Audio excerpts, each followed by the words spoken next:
what up, what up? I am your boy Jersey, and welcome back to another Zap Exclusive. Yo, tonight is going to be insane. Yes! All right, y'all ready for to get zapped in? All y'all zapped in, okay? First of all, I need y'all to do me a big favor. If you don't know who I am your boy Jersey. Yes! All right, first thing I need y'all to do is go right here, bang, bang, bang, bang, bang, and hit that arrow right here. Send this out to everybody in your network. We got a crazy show. We about to be in the shmoney. Okay, there's a lot going on. I need y'all to all be zapped in. Now, I need you guys to get y'all drinks ready, water, whatever it is that you feel like you need to get. What up, David? What up, Aldrin? I see y'all in here. Dr. Jolie's already in the building. Yes! All right, but I need y'all to get y'all cups ready. I need y'all to get y'all popcorn, y'all food. Dr. Jolie's about to be in the house to give us all the stuff that we need to be eating. But before we do that, we got to get into Mr. Derrick King. Yes! All right, actor, producer, writer. All right, so we're going to get into all of this. Then we're getting into Dr. Jolie, holistic healer. All right, he's linked to healing Bobbi Kristina. Yes! All right, DMX. Yes! Okay, we getting into a lot of things tonight, but I need y'all to stay tuned. All right, Derrick, are you on here? We about to get you on. Oh, Derrick is not yet ready. Okay, that's a no negative. All right, Derrick is not ready at the moment. I don't see him on the live.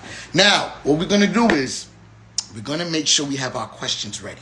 All right, I need y'all to make sure y'all get y'all questions ready. Drop them in the live. I want to know what we're getting into today. All right, we're getting into some things. Okay, there's a lot going on in media.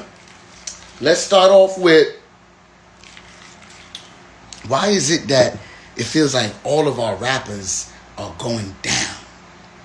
I don't know what's going on, but I want y'all to think about that. I'm going to ask that to Dr. Jolie when we get on here as well. I see Derrick has just entered the chat. All right, Mr. Derrick King is in the building. Yes! All right, let's get him on the live. But I want you guys to ask yourself that. Why is it that all of our rappers, everyone that we love and know, they are all going down? What is going on? Think about that. All right, we calling it. How we feeling, everybody? Woo. What's going on? I see you, Aldrin. Oh, there you go. Yo. What's going on, Derrick? What's going on, man? Man, welcome to Top Exclusive, man. Yes, sir. Yes, sir. Thanks for having me, man. Oh.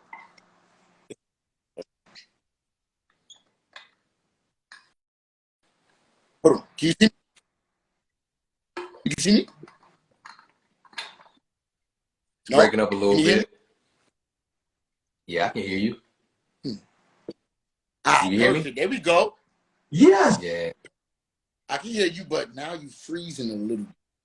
What is going on with technology? Can y'all see Derrick? Oh, it says they say I'm clear now. Is Derrick clear? Can y'all see Derrick? Am I clear? I can see you. I can hear you. Comment below. They say he's a little blurry, but they can hear you. Derrick, you can hear me? Yeah, I can hear you good, brother. All right, there we go. First of all, bro, welcome, man, to Zap Exclusive. Are you ready to be zapped in? Yeah, zap me in, bro. All right. Okay. So, all right, Derrick King, man, tell everybody who you are and what you do. Start off there. My name's Derrick King. I'm an actor out here in Los Angeles, California, from PG County, Maryland. It's right outside DC, home of a lot of the greats. And yeah, I just dedicate my life to telling the stories and experiences of different people, different storytellers. Absolutely, absolutely. Now, how long have you been in the game? Like, for people that kind of like want to zapping in right now, that want to get into acting, like, let them know your journey. How long did it take you to actually penetrate to become an actual actor? Well, I grew up in performing arts schools, so I've been technically acting, since I was 5. My major was theater, so it's kind of been a bug that's been in me for as long as I can remember. But when it comes to being professionally in, an actor, like in Los Angeles, I became a full-time actor in 2017. So what is 2022 minus the pandemic, which shouldn't count. So what, about 4 or 5 years, head down grinding.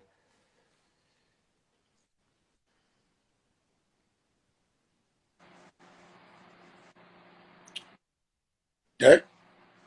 Yeah. You were going in and out. I can't even know. I don't even know if you still talking. Can y'all hear Derrick in the audience?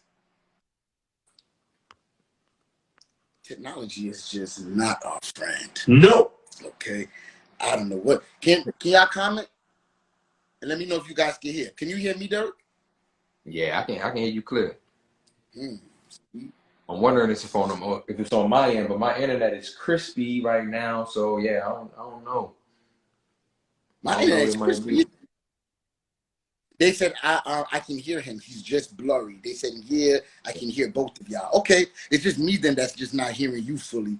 But as long as the audience is understanding what's going on, all right. So just a recap, you just kind of got into it, and you said you went to school, and you were kind of was able to kind of penetrate a little bit by just bouncing around. Yeah. So recap real quick. So I'm from PG County. That's right outside DC. I went to performing arts schools most of my life. So that's where I got that acting bug from. And it stayed consistent between different aspects of my life, going to college and stuff like that. It was always in the background. And then it came full circle when a company I was working with moved me to LA, and I became a full-time actor in 2017. I quit my job and decided to dedicate my life to it. Okay, let's go. Yes. All right. First of all, Jeff Holy just said DC stand up.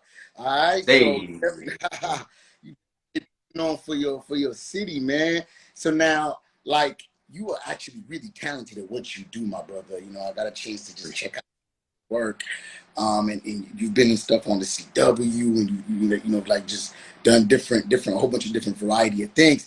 Talk to us about your training and how important you took that to actually take your craft seriously. Well, training is important, and it's two things. It's funny, I was talking to a friend about this earlier today. The concept of the head versus the space, which is, the head being the craft, the training, the technicalities, and the space being that innate ability to just, the truth of stepping into who you are and what you want this planet to do, be a spirit. So the training came, I compare it to like learning cursive when you were a child. It's like, it's those little things that happen in life that I got when I was at performing arts schools that is etched in there. After you learn how to write in cursive, I may not have written in a lot of years, but if I needed to tomorrow, somebody's like, write this in cursive. I go over one or two times, it's already there. It's innate, it's in my body. So now I go to classes, and now I learn a lot when I'm on set. I'm learning a lot the business of Hollywood, but at this point, a lot of it just feels like natural from an organic place within me to be willing to be open and vulnerable enough to share how I feel about portraying a certain character in different ways. And then I also host a what I call an actors workout session. It's called Actors Rampage, and we do that every Wednesday, and that just gives honestly artists the opportunity to come in return to what acting really was and should be, which is just the love and the passion of doing it, outside of the business aspect of what we're trying to book or make money off of it. Absolutely. Yes. Shout out to PG County, man. Y'all in here, huh? Law Mason. Listen, they in here heavy for you, bro. Like, you know what? The fact that you actually know it is to give back, to make sure, I guess, the next generation understands what it is to take a real acting class is super dope. You know what I'm saying? And you ain't no snooze in the game, man. I'm looking at your credits, and you even have some stuff that's in post-production and completed. Let me just run that down. You got Uber drivers, a TV series that's in post-production, Baseline. You got Scroll Wheel of the Time, that's Holy Matrimony. These are all projects that haven't been out yet or that's coming out. Mm-hmm. Yeah. It's So, on the other side of, how does it feel to be a working actor to have so many projects in the works? honestly, it's a blessing, bro. And it's I think it's the greatest blessing because it's what I love to do, but it's also because I sacrificed so much to get here. And a lot of the times you just in the crib with your fingers crossed, you feel like you could be the best. You feel like you can, make it in this industry, but it ain't always that easy. It's not as easy as it's just being like, oh, I want to do that, so I'm going to do that. It's not go to school for 4 years and then you apply for a job after and you in there. Nah, like when you're talking about being an entertainer, whether it be singing, acting, dancing, whatever it may be, you're talking about expressing your craft for a living. It's what everybody in the world want to do. Every single person in the world want to be doing that. So your competition pool is heavy. So to be able to be making a living where that's the only thing I do primarily, that's a blessing. I'm grateful for it. And I just try to stay present and humble while I'm going through the process. Absolutely, man. Yes. Absolutely. Hey, you know what? Like, let me ask you this, just in regards to just health. You know, we have Dr. Jolie that's about to come on here next, who's a holistic doctor, who's, you know, he basically was a part of helping revive and Bobbi Kristina when she went through Whitney's daughter, and DMX, you know, when he was going through his situation as well. As an actor, how important is it to keep your body healthy and just to be in tip-top shape? And what does that play on your mental when you're in the best shape?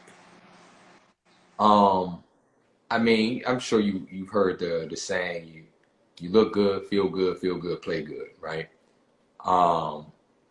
And part of looking good or feeling good has a lot to do with your mental health as well as your physical health. So me, I pay a lot of attention to what's going on in and around my body, and also probably even more so what's going on mentally with me. The mental health is a big one for me, because I feel like a lot of the things that are going on in the world could be solved, and a lot of people could be healed if they just got a grasp of who they were, where they are, and started to have some love and compassion for themselves. That way they could spread it to others. So I work out 3 days a week. I put in between there what I can, where I can, as far as, you know, staying active. I do the small thing now where, you know how sometimes like the remote control be across the room, or you wanted to get something from, you know what I mean, from the fridge, you're like, I'm gonna wait till this show go off. Like now, a lot of times, every time I have that thought, I do it. When you wake up in the morning, you be like, I don't really want to get out of bed to go grab that thing that I need. I just want to stay. Nah, like as soon as I have that thought, I'm like, okay, let me do it. And that's been working out really good on me. But then meditation, man, like I said, mental health is big for me. So I meditate every day.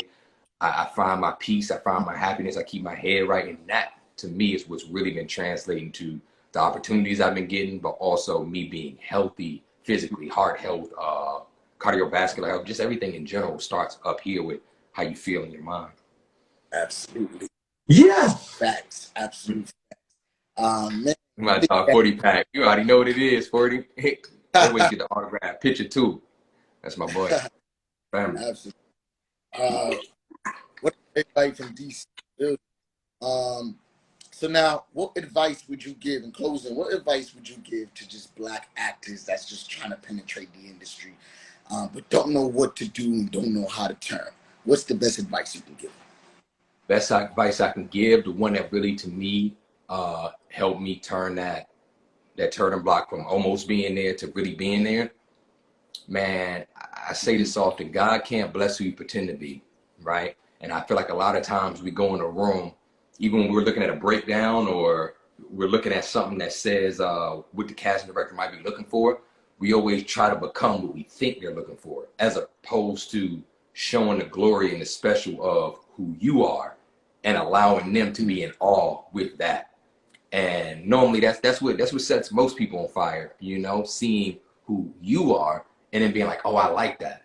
But if you always going in the rooms being what you think they want to see, but your opportunity will go right over you, it'll pass right over you.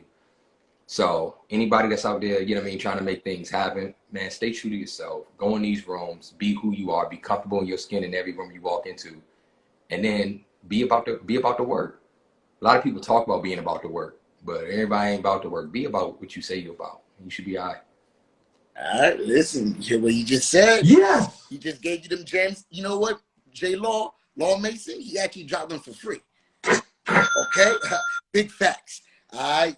You got to just, and I feel like what I took most from that was just like timing and opportunity mixed with hard work and putting in that dedication. You know what I'm saying? All of it just got to be there at the same time. So, bro, I know you got so much dope stuff. Let the people know what you got coming up and what we got to be on the lookout for. It's interesting because I don't know how much I can say about some projects that I'm working on right now, but let's say, yeah, I mean, let's say things are happening. Got some dope stuff coming out on, you know what I mean? Let's say this, I can stay networks. Got some on Stars coming out in the fall. Got something on CBS coming out in the fall. And then I'm going to Atlanta tomorrow to start shooting a project at Paramount Plus. So I got some things coming out Yeah. in this next 6 to 8 months that I'm really excited about. And, you know what I mean? Y'all stay with me and stay tuned in. We're gonna keep going up, man. That's the plan. Absolutely, bro. You are not going to be a stranger on the show. We're going to definitely get you back. You're going to talk about your projects that you got coming up, man. But we definitely here supporting the journey on Zap Exclusive. You officially zapped in, you heard? Yes, sir. Yes, sir. Appreciate you having me, Jay. Of course, of course. I'm going to get Dr. Jolie on here just so you could just say what up real quick, and then I'm going to be able to just close the segment out. Cool? Yes, sir. All right. Dr. Jolie, I'm calling in right now, all right? So accept the request. Hope to work with you too, Law. For real, man. If you out here and you grinding, man, like we'll be on the same set soon enough. Absolutely. If anybody got any questions for Derrick, stop it right here. Oh, Dr. Jolie, I see you in the building. Dr. Jolie? Yes, sir. You look like he using the blender right now. Oh, wait. Can you see me? I can't see you. You can't see me? No. Turn the mic. What do I need to do? What do I need to click on? You need to click. Oh yeah, you probably don't know how to turn the mic around. Oh, Derrick, where's that thing at for him to turn the mic around so it could like turn around the camera? It's like a it should be right it's a swivel that looks like this, and it makes you flip the camera. There you go. That it? There you go. Aha. All right, sir. How you doing there? Welcome to the show, Dr. Jolie. How are you? I just want to say hello to both of you kings there, brother. I mean, I just want to say I would so much praise and love for my brother here, and God bless your career and everything you do, my brother.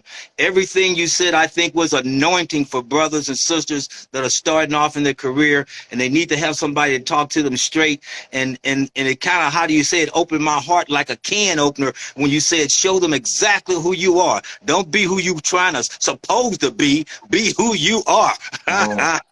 Oh, thank you. Thank you. A lot of love, brother. I appreciate that so much. I really do. And Yes, hey, I'm glad to be able to be blessed in the presence. And hey, you look good, look clean. Look, I should have worn something else. You came in the all white. I'm looking crazy now. my brother, I'm glad you said that, and I thank you. When I say thank you, all my thanks go directly to the Most High. Okay, when I say thank you, and thank God. You know, and my name is Jolie Harris, the third prophet of Feed God's Sheep Missionary Church.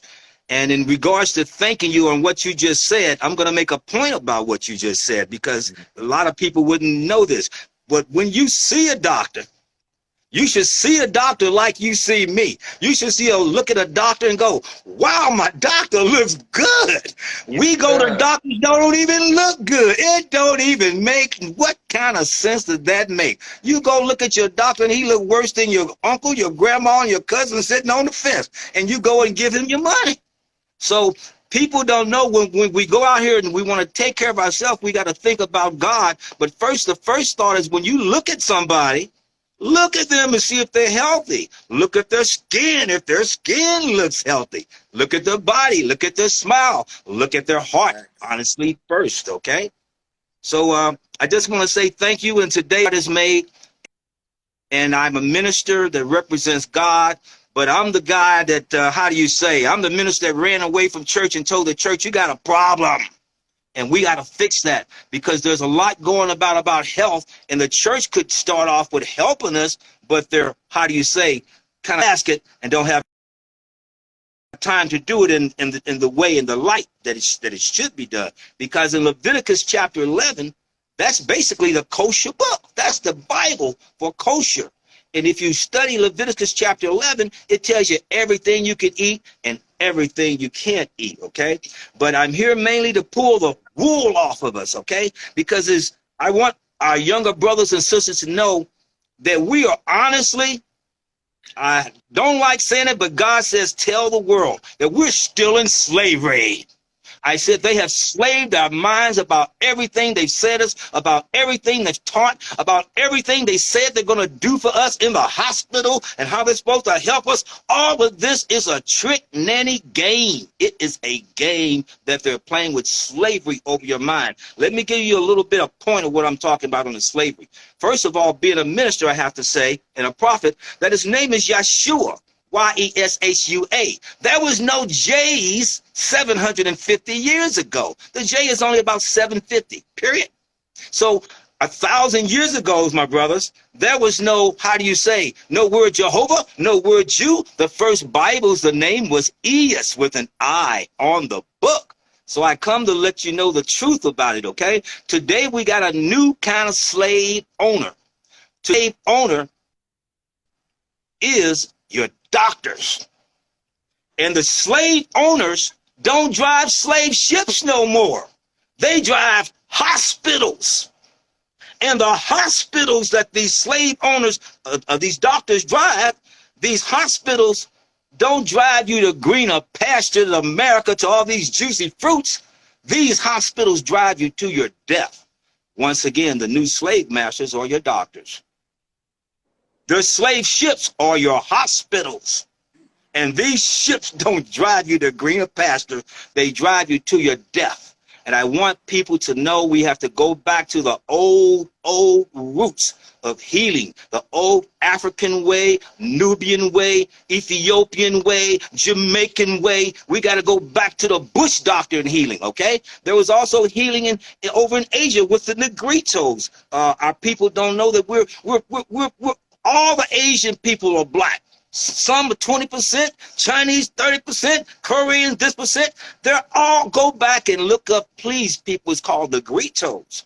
And all I'm here to do is teach you that we have healing all over the globe, all over the world. I like to say shalom, ishpeshes, chetori, namaste, konnichiwa, privkadila, mahaba, assalamu alaikum, como esta, como saba, como staka, como bavosia, ni hao, machawam, chow bai. All of this I can teach you for every country in the world, okay? Even in the Philippines, como staka, yes. They've got the bitter melon and they've got the mangosteen. Right here in America, we've got an item that we've been screwing up for about 400 years called a mustard green leaf. Y'all all know what the mustard green leaf is, right? Mm-hmm. When you eat the mustard green leaf, it gives you oxygen. Hold on one second, Dr. Jolie. Energy. Hold on one second, Dr. Jolie. Hold on one second. You hitting us hard. You hitting hard. Yes. Okay, hold on. He came in with it. There's so much to unpack, and I'm here to take it all in. But you know what? To ask, you know, I want before I know you, but I'm not sure if you have to go or not. But I want you to be able to ask Dr. Jolie a question if you have to go, and ask him whatever it is that you want to ask. If you got a question, I ain't no question. I done learned so much in this last 5 minutes. I couldn't ask for much more. I'm just grateful. I want to go ahead and give his time. Yeah, I mean, it's time where he should have his time or whatever. So yeah, you can go ahead and do that. I want to give you the 411 for your acting, your spiritual healing skills for your acting, because it's one thing to do your work and it's another thing to be extremely healthy as you're doing your work, okay? When you're on the road traveling around, I want you to find apple cider vinegar and find grape seed oil. Those two items, you can find it almost anywhere, but apple cider vinegar and grape seed oil, okay? The acid is going to alkaline your body. Now, if you're in America traveling around, you could find the mustard green leaf. Anyone that could eat one mustard green leaf a day, you load your body with oxygen. You got chlorophyll there. You got oxygen. You got magnesium. You got potassium. You got zinc. There's 16 vitamins in a mustard green leaf. But we've been killing that leaf, my brother, for 400 years, cooking it. God talks about that leaf in the Bible. He says that the mustard green leaf, the mustard green leaf is the tiniest of all seeds, and it grows up to be the greatest of all herbs. The mustard seed is the tiniest of all seeds that grows up to be the greatest. And God also said, how shall we liken the kingdom of God? He's like a grain of the mustard seed. When it groweth up, it becomes the greatest of all leaves, the greatest of all herbs, the mustard green leaf. So you remember, my brother, back when you was 14 and 12, they told you, Popeye the Sailor Man, eat that spinach, eat that spinach. That was a little bit of that slave mentality. It's not the spinach that gives you that energy. It's the mustard green leaf. You have your son. You got a child that's going through, how do you say, wrestling classes, boxing classes. They're taking whatever in gymnastics. I have people give their children mustard greens, and guess what? They get so much energy from this one leaf. Cats and dogs like it too. Either one of you brothers, either one of you kings got a cat or dog, chop up a tiny bit of mustard green leaf and keep it in your dog's food. You know what it's going to do? Your dog's colon's going to be so clean. You see a lot of these animals wind up getting these big old lumps coming out of their rear ends, and big bubbles coming out, okay? Because they got cancer and cysts coming out of their rears, okay? And this gets rid of all of that. And also that mustard green leaf, my brother, will help you with your grandma and your mother. It gives them oxygen and secures their heart. So there are items we have that we have, how do I say, we've been abusing it, brother. Now, straight out abuse. Let me ask you this. Weed. I want you to give us a breakdown on weed and what the benefits are. Like, what are the benefits of weed and what does it do to our body? Because that is are you talking about marijuana or are you talking about weed? Marijuana. Marijuana, yes. Okay. I'm so happy you said that because I'm the only preacher on earth that's going to break it off. Y'all ready? Hold on to your seat.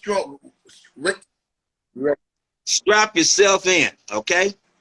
Here's the bottom line. The original name was Cannabis with a K, not with a C. They're telling you the word cannabis. I'll say it again. The original name is Cannabis. Cana means sweet. Boo means herb. Every religion, I said all religions, began with Cannabis. Cannabis and calamus were the ingredients in Exodus in the anointed oil for our Lord and Savior, Yeshua, who you call Jesus. I'll say this slowly because a lot of people not going to like and not going to want to hear it and say, hey, they want to argue with me. I don't care. I'm the doctor. I tell you like it is, not like it's supposed to be. Jesus, Yeshua, our Lord and Savior, would have not had the anointing without the Cana Boo. Period. Now, let's go a step further on this actual seed. In the Bible, Genesis 1:29, God said, behold, I have given you every herb bearing seed. To you it shall be meat, to every beast, to every fowl, to everything that creep and crawl on the planet Earth. He said, it is so. That's what the Bible says. So if the Bible says this in Genesis 1:29, now watch me closely, my brothers. The preachers will preach to you the whole Bible. They'll give you a sermon after sermon after sermon after sermon. And I'm a preacher and I ask other preachers, why the heck did you skip Genesis 1:29? The first chapter tells our people how to stay alive. Oh, that's pretty powerful what I just said, huh? Yeah. In the first chapter of the Bible, you get the program that I'm giving to you. In the first chapter of the Bible, I'm giving you the Enoch and the Methuselah program. No man. I'm not here to, how do you say, make myself look big or anything like that, because when you work for God, you got to speak with authority. When you work with God, it's ordainship. When you work with God, it is the anointing that I'm dropping on you. Okay? So this thing that they're telling you, all these things about these foods, man has been playing a game on you. Now, doctors, people say, hey, what about you and this doctor? How do you verse this doctor? How do you verse that doctor? This is my answer to that, okay? I want everybody to hear this crystal clear. I've been doing this since I was 6 years old. I was actually ordained at 5 months old. I'll talk about that a little later. But I've been healing meaning God's been using my hands to do healing since I was 6 years old. What I teach in health and healing, no doctor has ever taught. You kings know about herbs. You heard about herbs, and people use herbs and all this and that.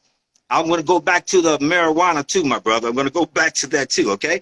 But in the herbal line, I want you all to know that it's not about the herbs in as such as it is about, hold on. I'm going to break it off so hard that this will blow the world's mind. It is all about the seed. The seed is the first step and the first generation.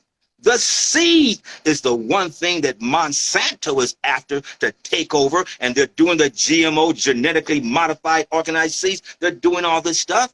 It is the seed that grows the herb. And I teach people, even young children, I will say, if an apple seed, one apple seed, if an apple seed could grow 1,000 apples on a tree, young man, how powerful is that seed?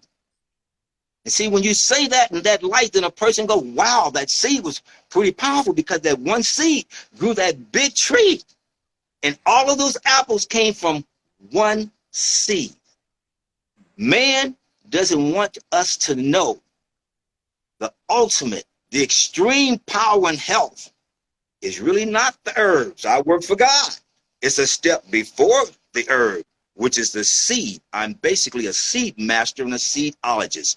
I'm going to give you some knowledge now that I've never told anyone. I don't even teach this in my seminars. I'm going to drop it here. The 3 most important seeds on the planet Earth. If I told you to only eat these 3 seeds, you could walk away from every darn doctor on the planet, including me too. Okay, let's Yes. let's give it to us. I'll be ready. You ready? Yeah. The first seed is the mustard seed from the Bible. Okay. Blood pressure, cholesterol, diabetes, your weight. My brother does your penis. It helps you have a strong one to have a baby. It does everything. It cleans out the woman, give her the nutrients, the calcium, the iron, the zinc. And all these women can't even have a baby. That mustard seed takes the pain out of old people's legs and let them walk. And this is extreme, the next sentence. Not only does it take the pain out of the old black senior's legs or anybody old, when a person falls down at 70, 80, 90 years old, a lot of times the break causes them to die. Because that old lady ate that mustard green leaf, at least one leaf like I asked her a week, that old lady or that old man, if they fall, you know what they're going to do? They're going to brush it off, go on about their business and do what they got to do. Okay? So the mustard seed from the Bible, Matthew 16, Mark chapter 4, verses 4 through 24. But anyway, the mustard seed is the number 1 for the Bible. The black seed is the one that the Prophet Muhammad says is everything but death. So the black seed is the number 1 for all Muslims all over the world. All Muslims all over the world. The third seed is the pomegranate seed. The pomegranate has 317 seeds. There's 1 seed per passage in the Torah. I even teach the rabbi. Rabbis go, how do you know all this? I say, Rabbi, if your people ate the seed, you wouldn't see the stupid doctors. That's correct.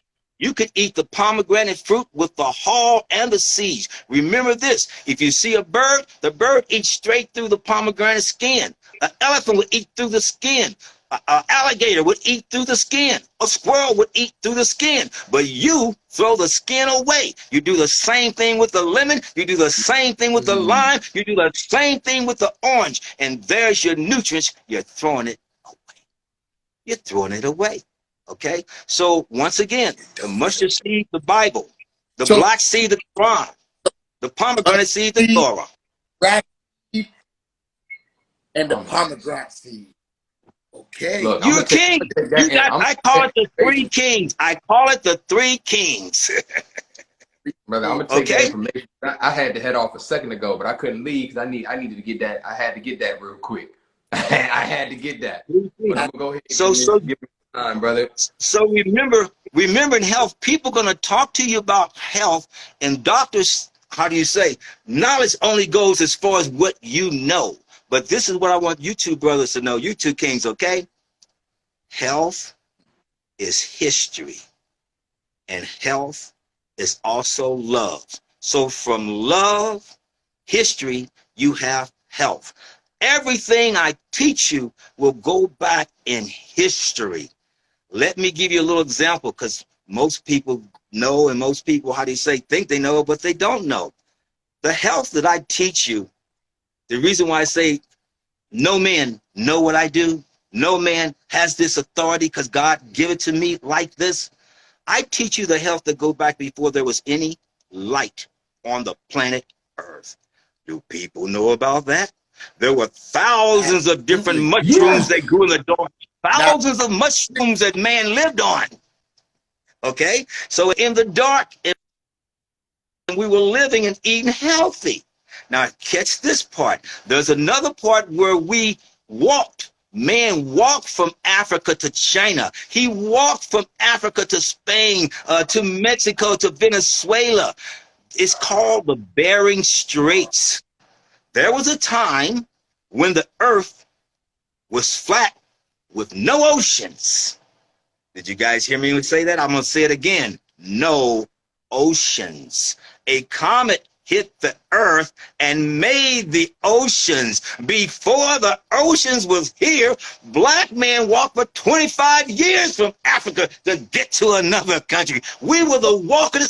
We were the most adventurous people on the planet Earth. But right now we sit on our butt and don't even want to leave our own neighborhood. A lot of our young brothers and sisters never even been out their own city. I encourage everybody to get up and go. Adventure out. If the more cities you see, the more states, the more countries, the brighter your knowledge, the more knowledge you have. Okay, so hold on 1 second. Go ahead. Derrick, let me get Derrick out of here so he can. So I know he had something else, another engagement he got to go to real quick. But thank you so much, Derrick, for coming on, bro. I appreciate you. Dr. Jolie, you be on standby. We're gonna talk to you. We got a lot to definitely discuss. But Derrick, let everybody know where they can find you, my brother. I mean, you can find me right here at KingDerrick.A, and that's pretty much the best way to keep up with me, other than on the Tizoo. So, meaning the TV.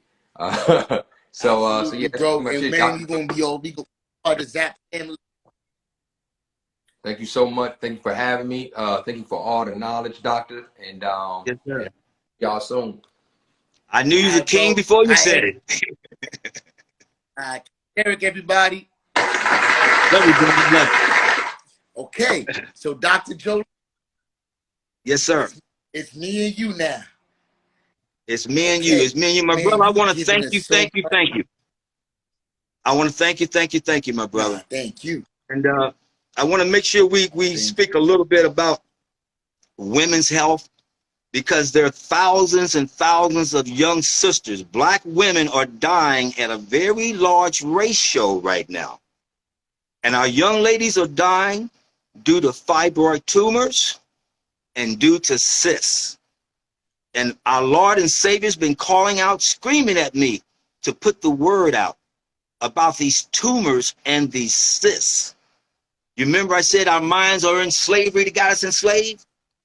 They got us in slavery through this matter of the foods that we eat. And we need to go to God and, how do you say, get away from that. I'm going to give you exact instruction on that. Number one, sugar, butter, coffee, spicy food. I'll say it again. Sugar, butter, coffee, spicy foods. Those are the greatest enemies of a black man or a brown-skinned person. Dr. Jolie, they not going to go for this. Everybody love butter. Everybody love hot sauce. They not going to go for this. Well, you know, this is what Lord and Savior wants them to know, and I'm just bringing a message. Now, how about, you ready? Here. I got you. You got to hear this now. Here it is. How about organic butter, organic okay, no, when you get to the organic stuff, now you get to the stuff where people are doing their own little creative inventions. I don't like people's creative inventions. I like to go along with what's direct from the ground from God, direct. But once you put all these new additives, because they have so many ways of, how do you say, I'll say this, a lot of people don't know this, but you could put an X amount of chemicals and pesticides in a food, and the government will still allow you to call it organic. I believe it's up to 7 or 8%. You could put crap in there and still call it organic. And the public doesn't know this. So, but let's go back to what we were saying about the sugar, butter, and coffee. The sugar, butter, coffee, spicy food. God wants me to relate the message to all of our black people. If we don't change our ways, we won't even have a black race in America. Black women are dying close to 60% having babies. Either the baby's dying, they're dying, or both dying. I get many clients that have a lot of issues with having babies. We got to start. Give an example, my king. If you have a daughter, let's say, I don't know if you do it, no, don't. But if you have a daughter, and I want all brothers and sisters to know this, start teaching your young children that they have to eat correctly beginning at 14, 15. Because a young lady at 14, 15, if she has a desire in her mind to have a baby at 18, 19, 20, 21, because a lot do, then she's got to get herself healthy. Okay? So the butter, the spicy food, mainly spicy food. Everything's caliente now.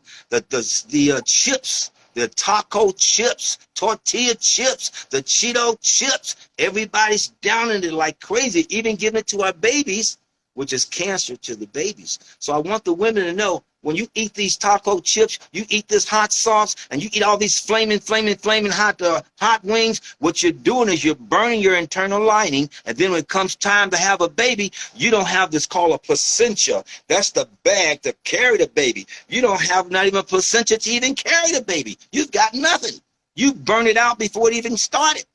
So people got to know that the woman is an oven. She's only the carrier of the baby. And I want brothers to know, like you and your family and other men to know, that the male sperm determines what's going to happen to this baby.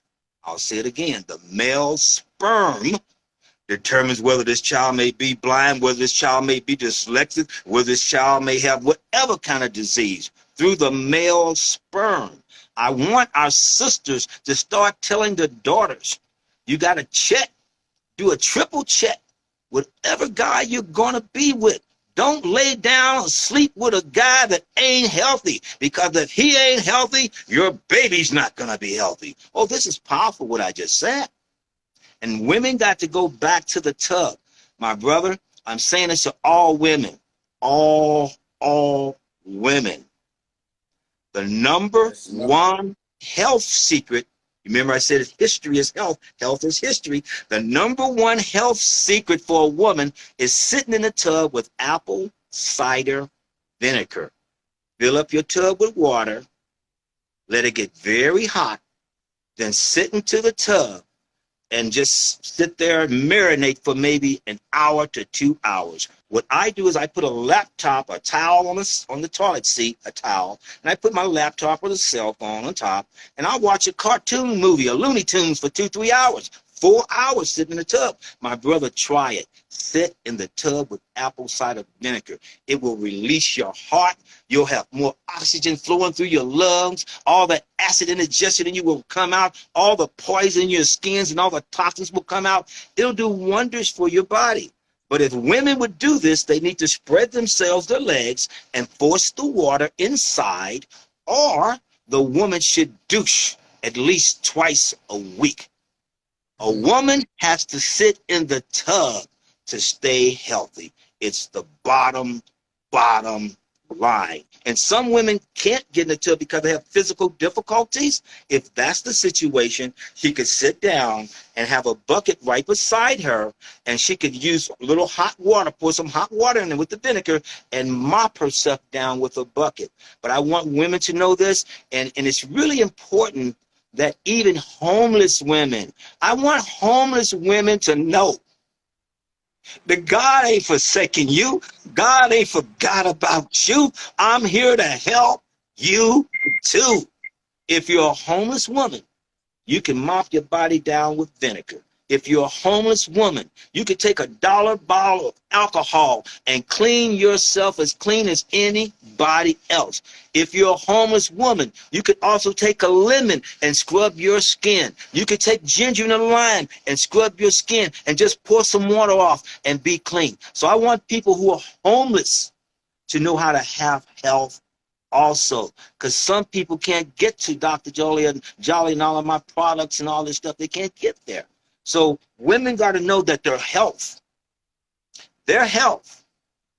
will determine and control whether we have a civilization here in America.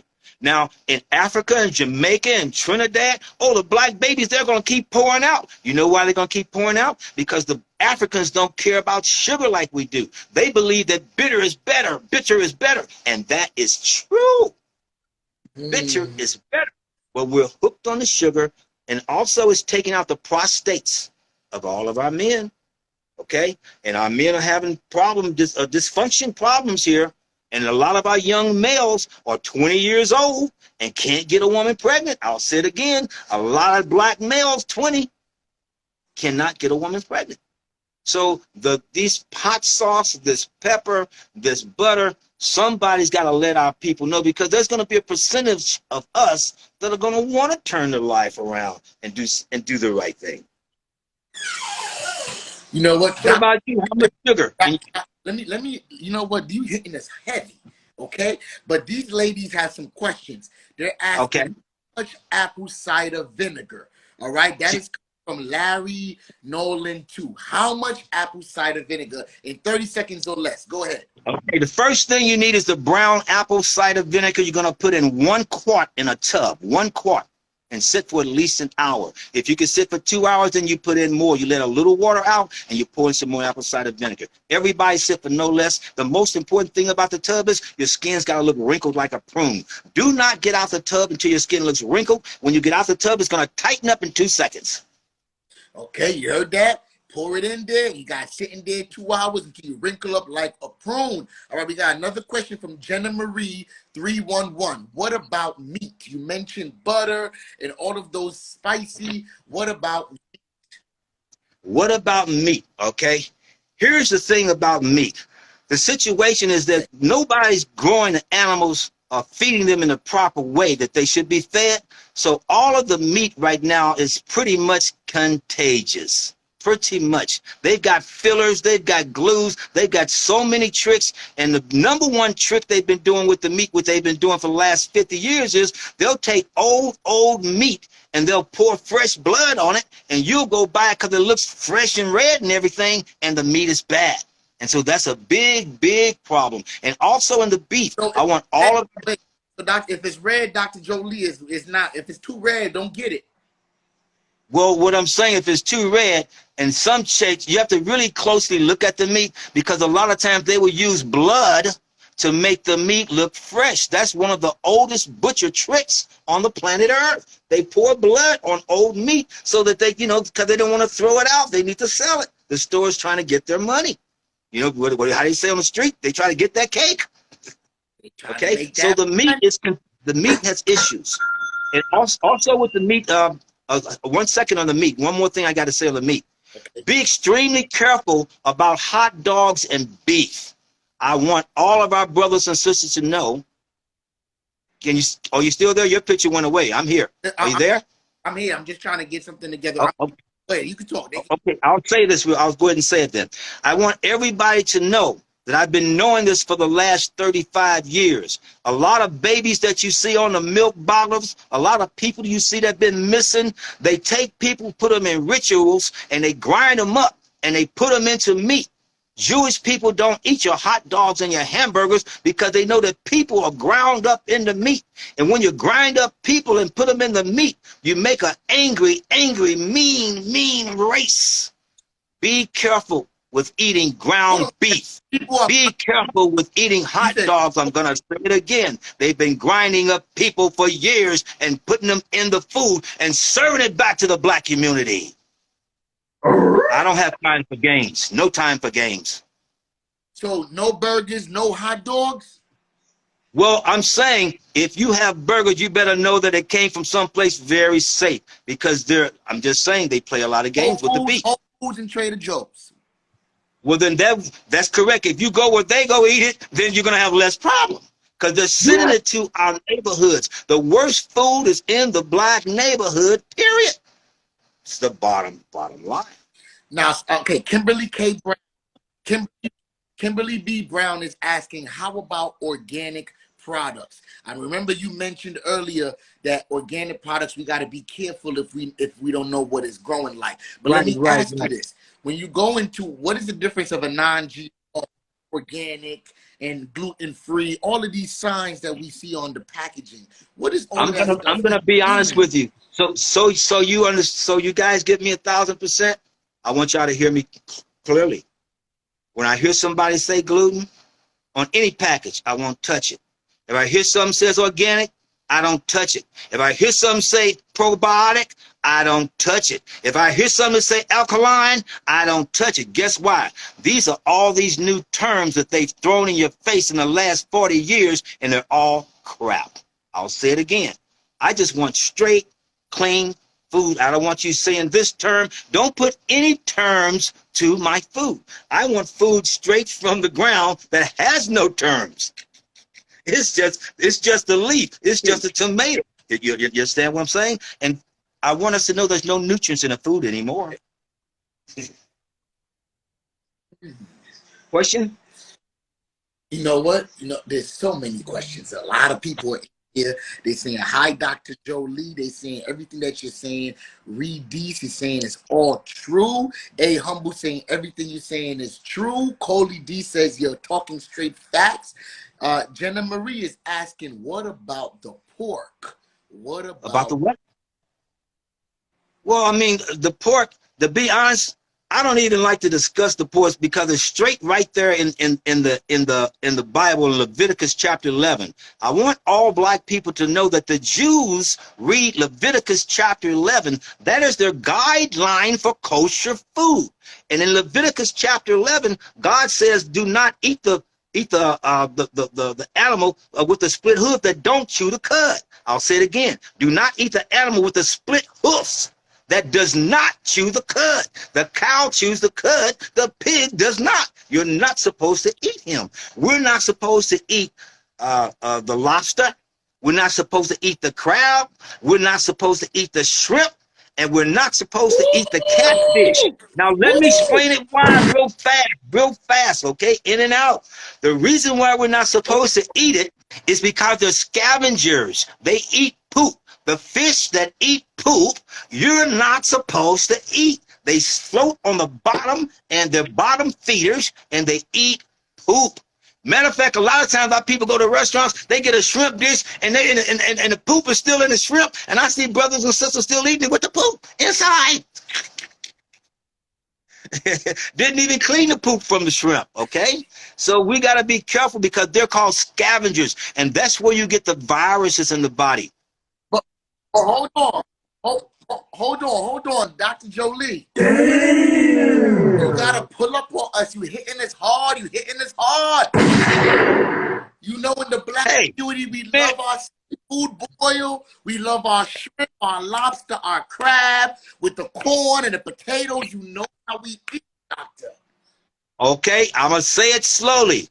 Here's what the world has to hear, what black people don't want to hear, but you gotta have the truth. The bottom line, what I teach in health for my Lord and Savior is soul food is slave food. One more time. Soul food is slave food. We have to learn the healthy way of cooking. We're still cooking the ways of our slave master, and that is an issue. African people don't do that. Jamaican people don't do that. So why are we doing it? You understand what I'm saying? We're doing it, so we need to know the truth. The truth. So I love gumbo, but I can't have it. I love some gumbo. But it's not good for me. Okay? How about it's not good. How about they say sometimes it's all about portions and how often we That's correct. That's correct. Okay, let me give it to you best for our people, because we got a lot of people who are diabetes, and people have a lot of overweight problems, and people have issues with how much to eat, and how do you say, the binge eaters, where they just keep eating, can't stop eating. Here's the bottom line to the health, and no one wants to tell you the truth, but I'm going to say it right now. Your body does not care about the food. Your body only cares about the nutrients that the food carries. That's the only thing that moves your organs. Everything else becomes waste matter. So here's the thing I teach people. The way the Chinese people eat is close to the way the people in Europe eat. They call it the continental breakfast, continental dinner. Continental basically meaning small portions. Let me explain to you exact reason. I want everybody to get this in their head. This, what I'm going to say is next, is extreme. Your stomach, my king, your stomach is the size of a grapefruit. Anything you put in your stomach that's more than the size of a grapefruit, you are stretching your stomach. I'll say it again. The stomach is the size of a grapefruit. Now, you put much more than that in it, you've honestly overate. But a lot of people wouldn't get it like that. Okay? So continental breakfast, continental dinners, China, you see Chinese people with tiny little bits, But hold on, Dr. Jolie. We like to go to the buffet. We like all you can eat. We like unlimited brunch, bottomless. Right. That's how we like to consume our food and our alcohol. Right. Well, you want to know the answer to that? God has an answer for that. Here it is, straight out. We're men and women, and we have dominion over animals, authority and power over animals. Watch what I'm saying slowly here. The lion is the king of the jungle. He can eat any animal he wants to eat.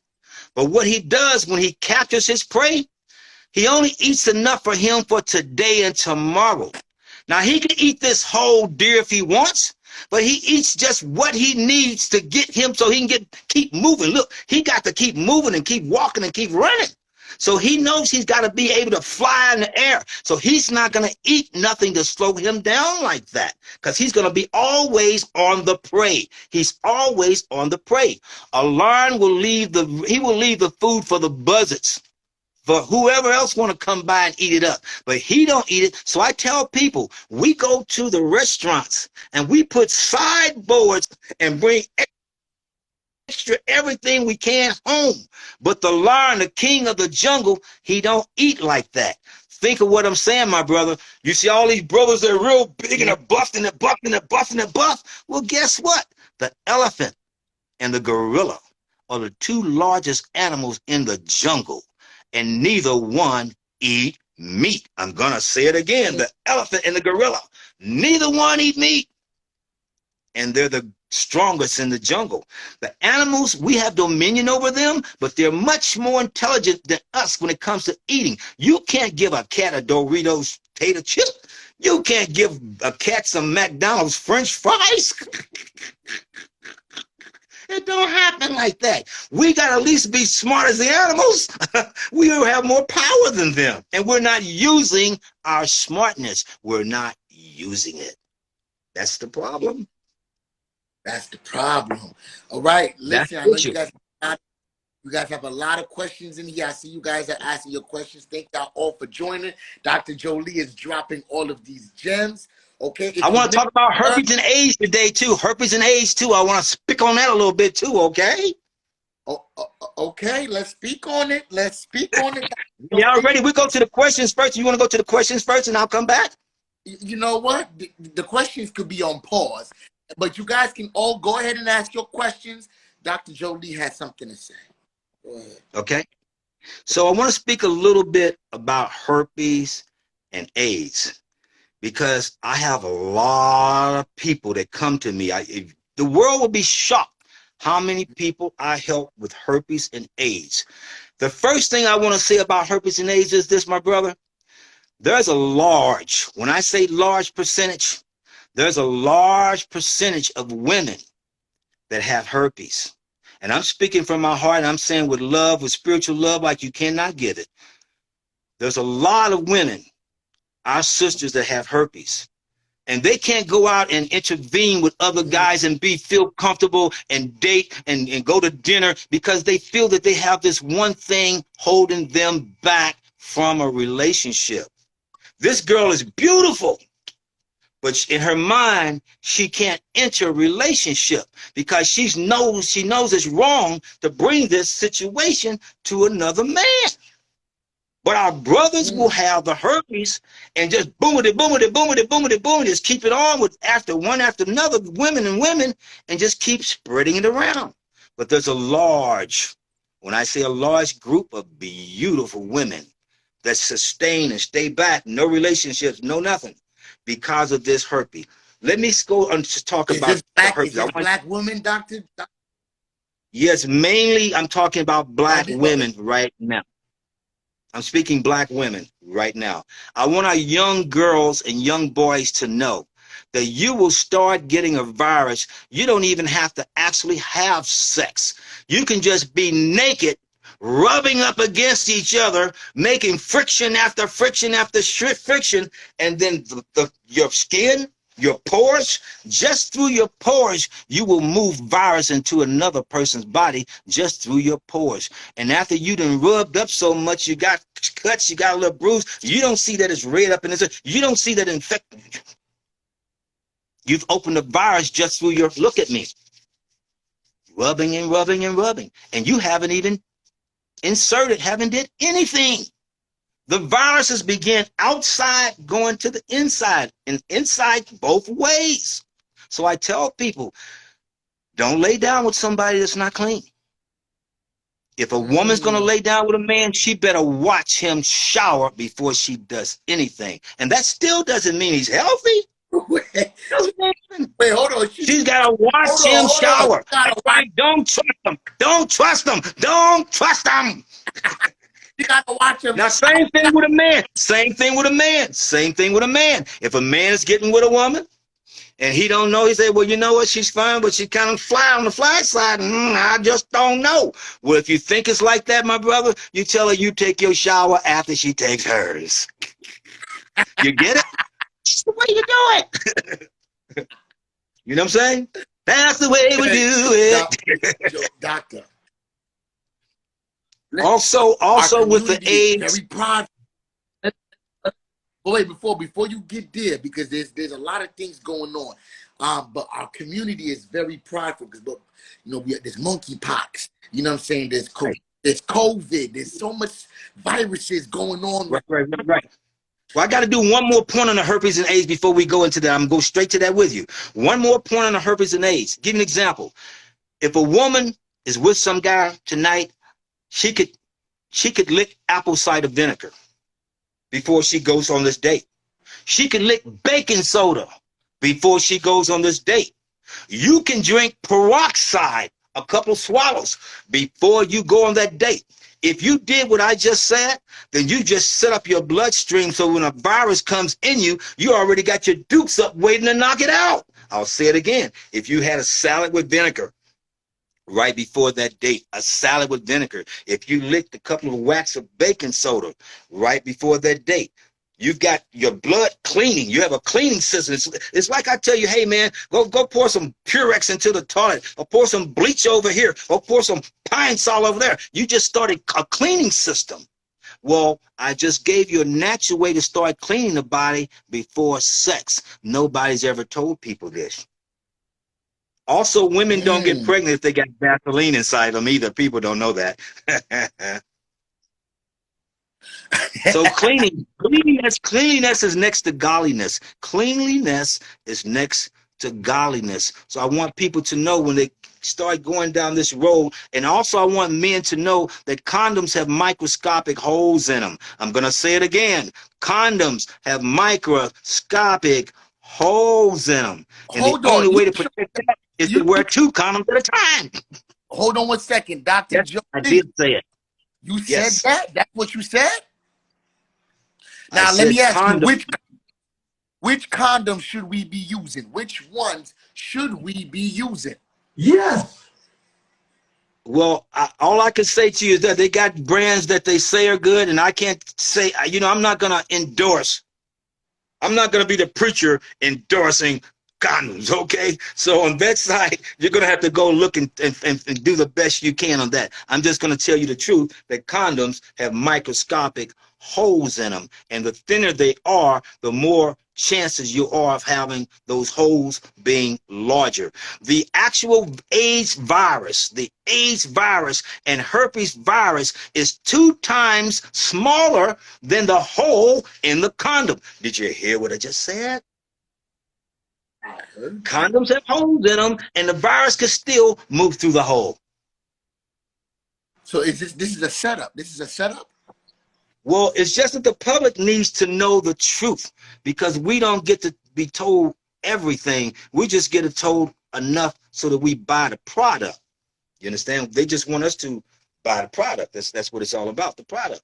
Okay? So that's that deal. So Yes. any questions on sex? Any other You know questions what? there? Let's move on.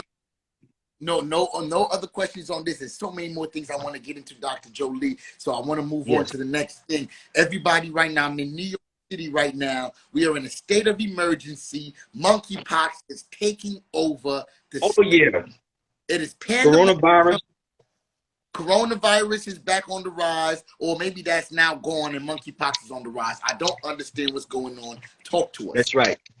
What's going on is they're making up diseases, and they're planting them in the black people in Africa, and they flying it back over here and spreading it right around. And right now, San Francisco is the #1 place where the majority of the monkeypox is in America. San Francisco, they took it straight to the gay city, okay? They're going to move it down to Atlanta in a major way, but they say San Francisco has 80% of the monkeypox in America. They took it to the, what I call it, the spreading market. It out. They want the gays. Not say that they know the gays. They're planning this. It's a, you know what I mean? It's a setup. It's a setup on gay people to get them into this situation. Basically, is what they're doing. Okay? Because that's how I look at it. It's a setup. Okay? They make up this virus and they take it there. We've got this black seed oil here. You see this right here? This bottle? Yes, yes. This is black seed oil. This is one of the items I use. Okay. This item is for AIDS. This item is for herpes. This item will be for the monkeypox. The black seed oil, our cancer tea, this bottle right here. And then we have another bottle that you put in your nose, this oil. And then when you put this in your nose, the anointed oil, you can breathe. Your lungs open up like you would never believe. Okay? You just put it in your nose and twist it around, and it opens up your heart. It releases asthma, indigestion, all that stuff. It takes tumors out the brain, okay? But the black seed oil is #1 to clean your colon. Oh, by the way, everybody, Jolie 7169 on Instagram, JOLIE 7169 on Instagram. And I'm also the Food Prophet on YouTube, PROPHET, the Food Prophet. You said what? I didn't hear you. Okay. I was trying to hear you. And how long does a bottle last, Dr. Jolie? How long does a bottle last for? Okay. The black seed oil, I'll explain it to you like this. This works on how many ounces your body will be containing. Example, of a six-cylinder car takes 6 quarts of oil. Okay? 4-cylinder takes 4 quarts of oil. If a person is anywhere up to 150 pounds, they may eventually need 2 or 3 bottles of this. If the person is, 300 pounds, 280 pounds, they will need to start off with a large bottle of this, which is 12 ounces, okay? This is #1 for clearing your colon. 60,000 people die a year because they can't poop. This is not the black seed oil that you see in the stores that they sell everywhere you go. This is Dr. Jolie's black seed oil. This is made exactly from the seed, and all the oil that you will see all over the earth, even in Saudi Arabia, In Dubai and Bahrain, Saudi Arabia, the black seed oil they have there is dark brown. The black seed oil they sell all over America is dark brown. It is not the true black seed oil. You're looking at it right here is jet black. Okay? And this oil, if a person has a sugar problem, blood pressure problem, cholesterol problem, 3-4 tablespoons will knock it off. That's how God does it. God gave us everything in abundance. It's just that people don't know what to go to get. But this item heals about 100 things. You can put this on a virus on a person's body. It'll take out a virus. Like I said, it will clean your colon. Now, another thing that this does that I like, my brother, this here allows me to wiggle like a worm. I could do whatever I wanted with this. You know what I'm saying? I could do whatever I want. I'm a rubber band. I'm like a 6-year-old boy. Bend me this way, bend me that way. You can do all of that. What's that thing you do? What's that thing they should go under the limbo? But the bounce go under the. Well, I forgot the little dance they should do. The limbo thing. Yeah, but this black seed oil will make an old person 80 years feel like 50. I'll say it again. It will make an old person 80 years old feel like 50. This oil, I started giving it to people that were football players in the beginning because they were broken up, busted up, linebackers. I first started giving this to people that were, like I said, 300 and 400 pound men. And then I went to give it to people that couldn't move. You know what? There's a lot of people that are asking questions, Dr. Jolie. You got everybody's going crazy in the live, in the chat. Okay, your products are a hit. You know what I'm saying? And we know for a fact that you actually are the healer. Now, you mentioned before the mustard seed, the pomegranate seed, and you also mentioned, is it what was the last one? The black seed. The black seed. Yes. Now, yes. Does your products contain all of these seeds? Does your products contain these seeds? Yes. I don't contain the pomegranate seed in the products because I like to work with it fresh. You understand? So I use the pomegranate in juices and things like that. But I don't send dried pomegranate seeds because they're better fresh. And the pomegranate is the one you want fresh. You don't want it dried. You want it fresh. That's the one you want fresh, okay?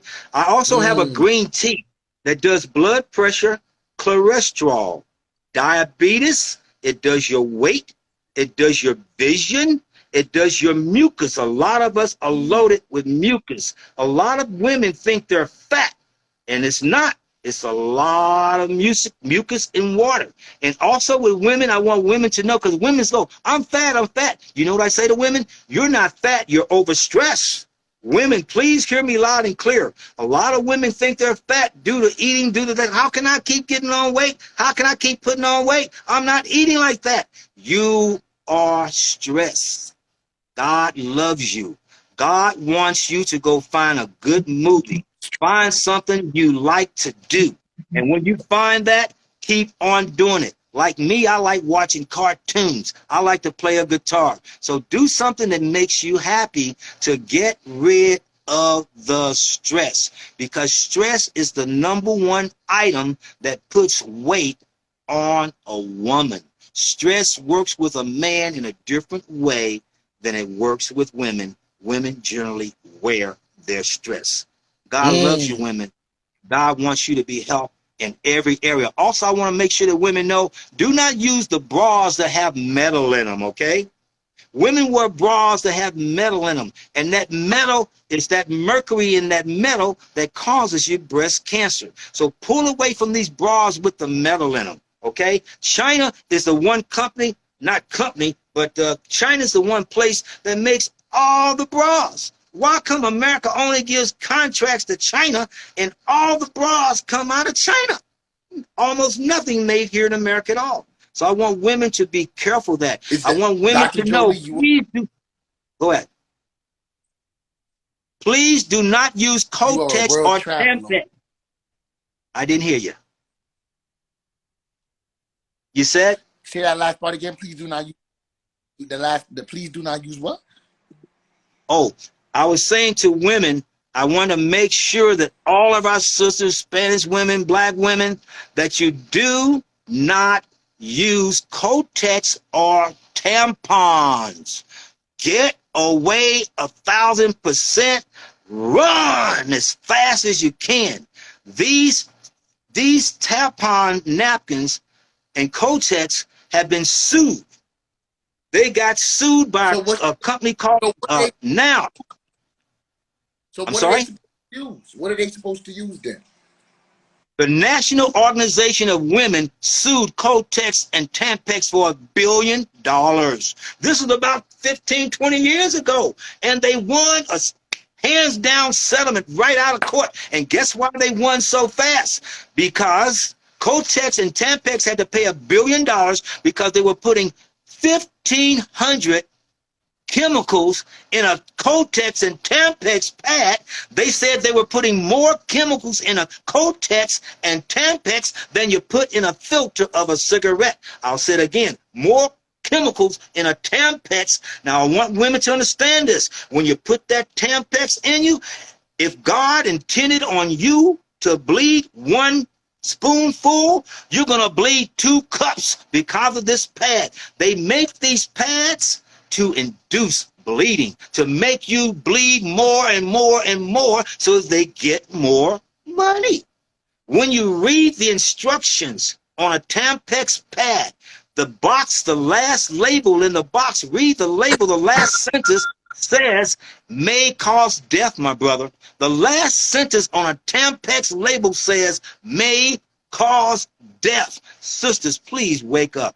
This is causing us to have all kind of issues with babies, with pregnancies, with having preemies, with having all kind of abortions, with being sterile and not be able to have babies at all. Kotex and Tampax, stay the hell away from them. And I wish they would call me and get mad with Dr. Jolie Harris saying it, because I'm going to deal with it. God wants you to know to stay healthy and stay clean. And so the women are putting napkins down here that are destroying our race. They've been doing this for years and years and years, and God, Lord, wants you to shut it down. Shut it down. Yes. Okay? Dr. Jolie, you hitting this hard. Again, the chat is going crazy. They have questions. They have a lot of questions. But I have to stay on the show task. Okay? Dr. Jolie, you've given us so much gems, all right? And we're going to circle back around to your products again before we end. But I have to get into this. Let's go to the mustard seed. Here's that mustard seed I was talking about. Now, I'm going to give you an example. A person take a mustard. Some people come to me to have, they have, what do you call it? They have epileptic seizures. You know, you people have seizures, right? You know, seizures? People have seizures to the brain. I give them mustard seeds, and they chew the mustard seeds. It sends oxygen to the brain and shuts down the person's seizures. There's a lot of guys tell me, hey, man, I need to get a little, I'm not there yet. Can I get there? I says, yeah, eat the mustard seed.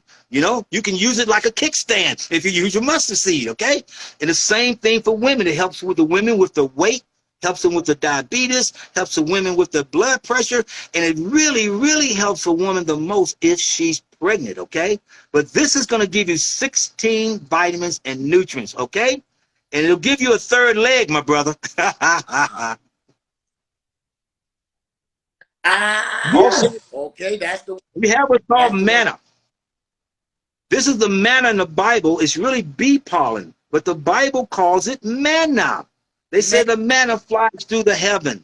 The manna is #1 for women with hot flashes. A lot of women have hot flashes. Also, the mustard seed and the manna work excellent for young women that have their menstrual cycles. If I could get all women, all young girls and women, to take these 2 items, they won't have the pain, they won't have the cramps in their menstrual cycles.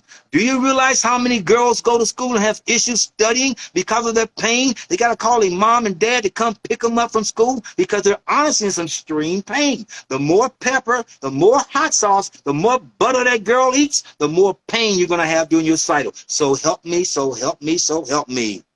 Yes. So if you want to release the pain, I just gave you some ideas. Our bee pollen, our mustard seeds, and stay away from that hot sauce. Yes, yes, yes.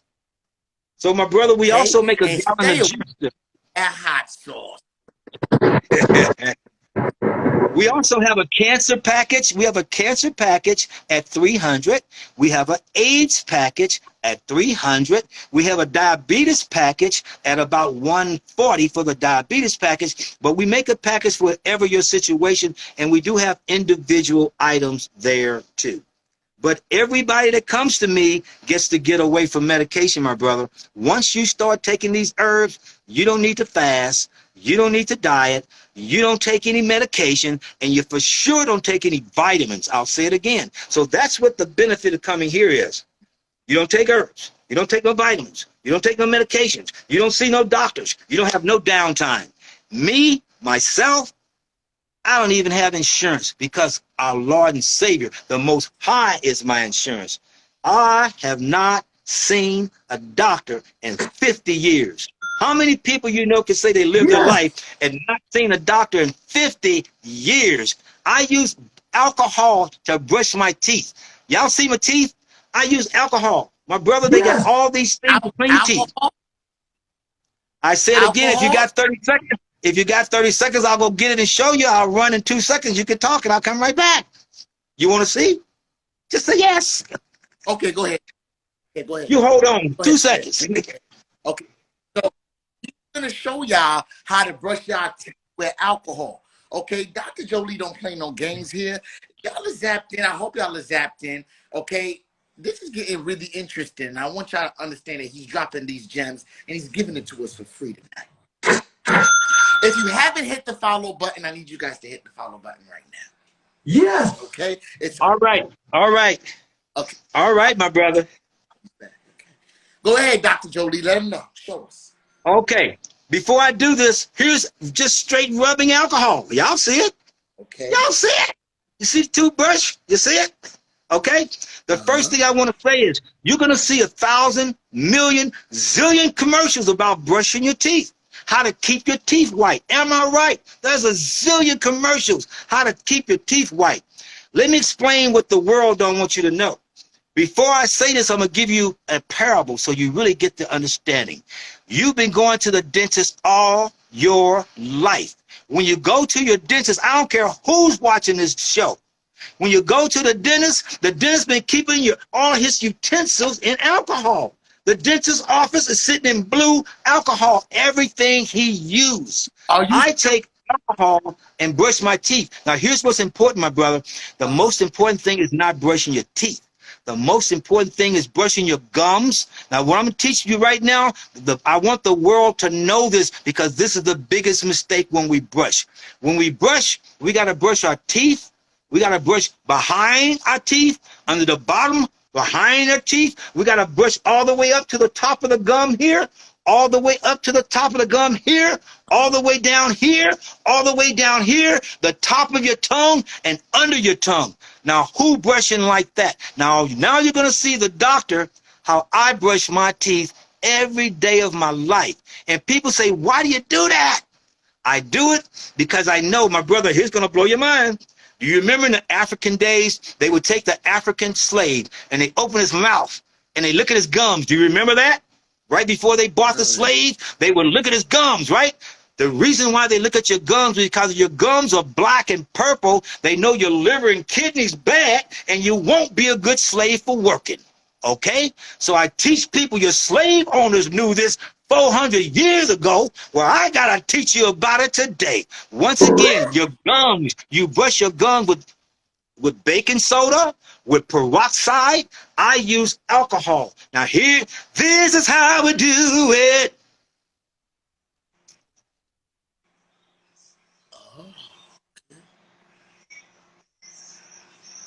Wait.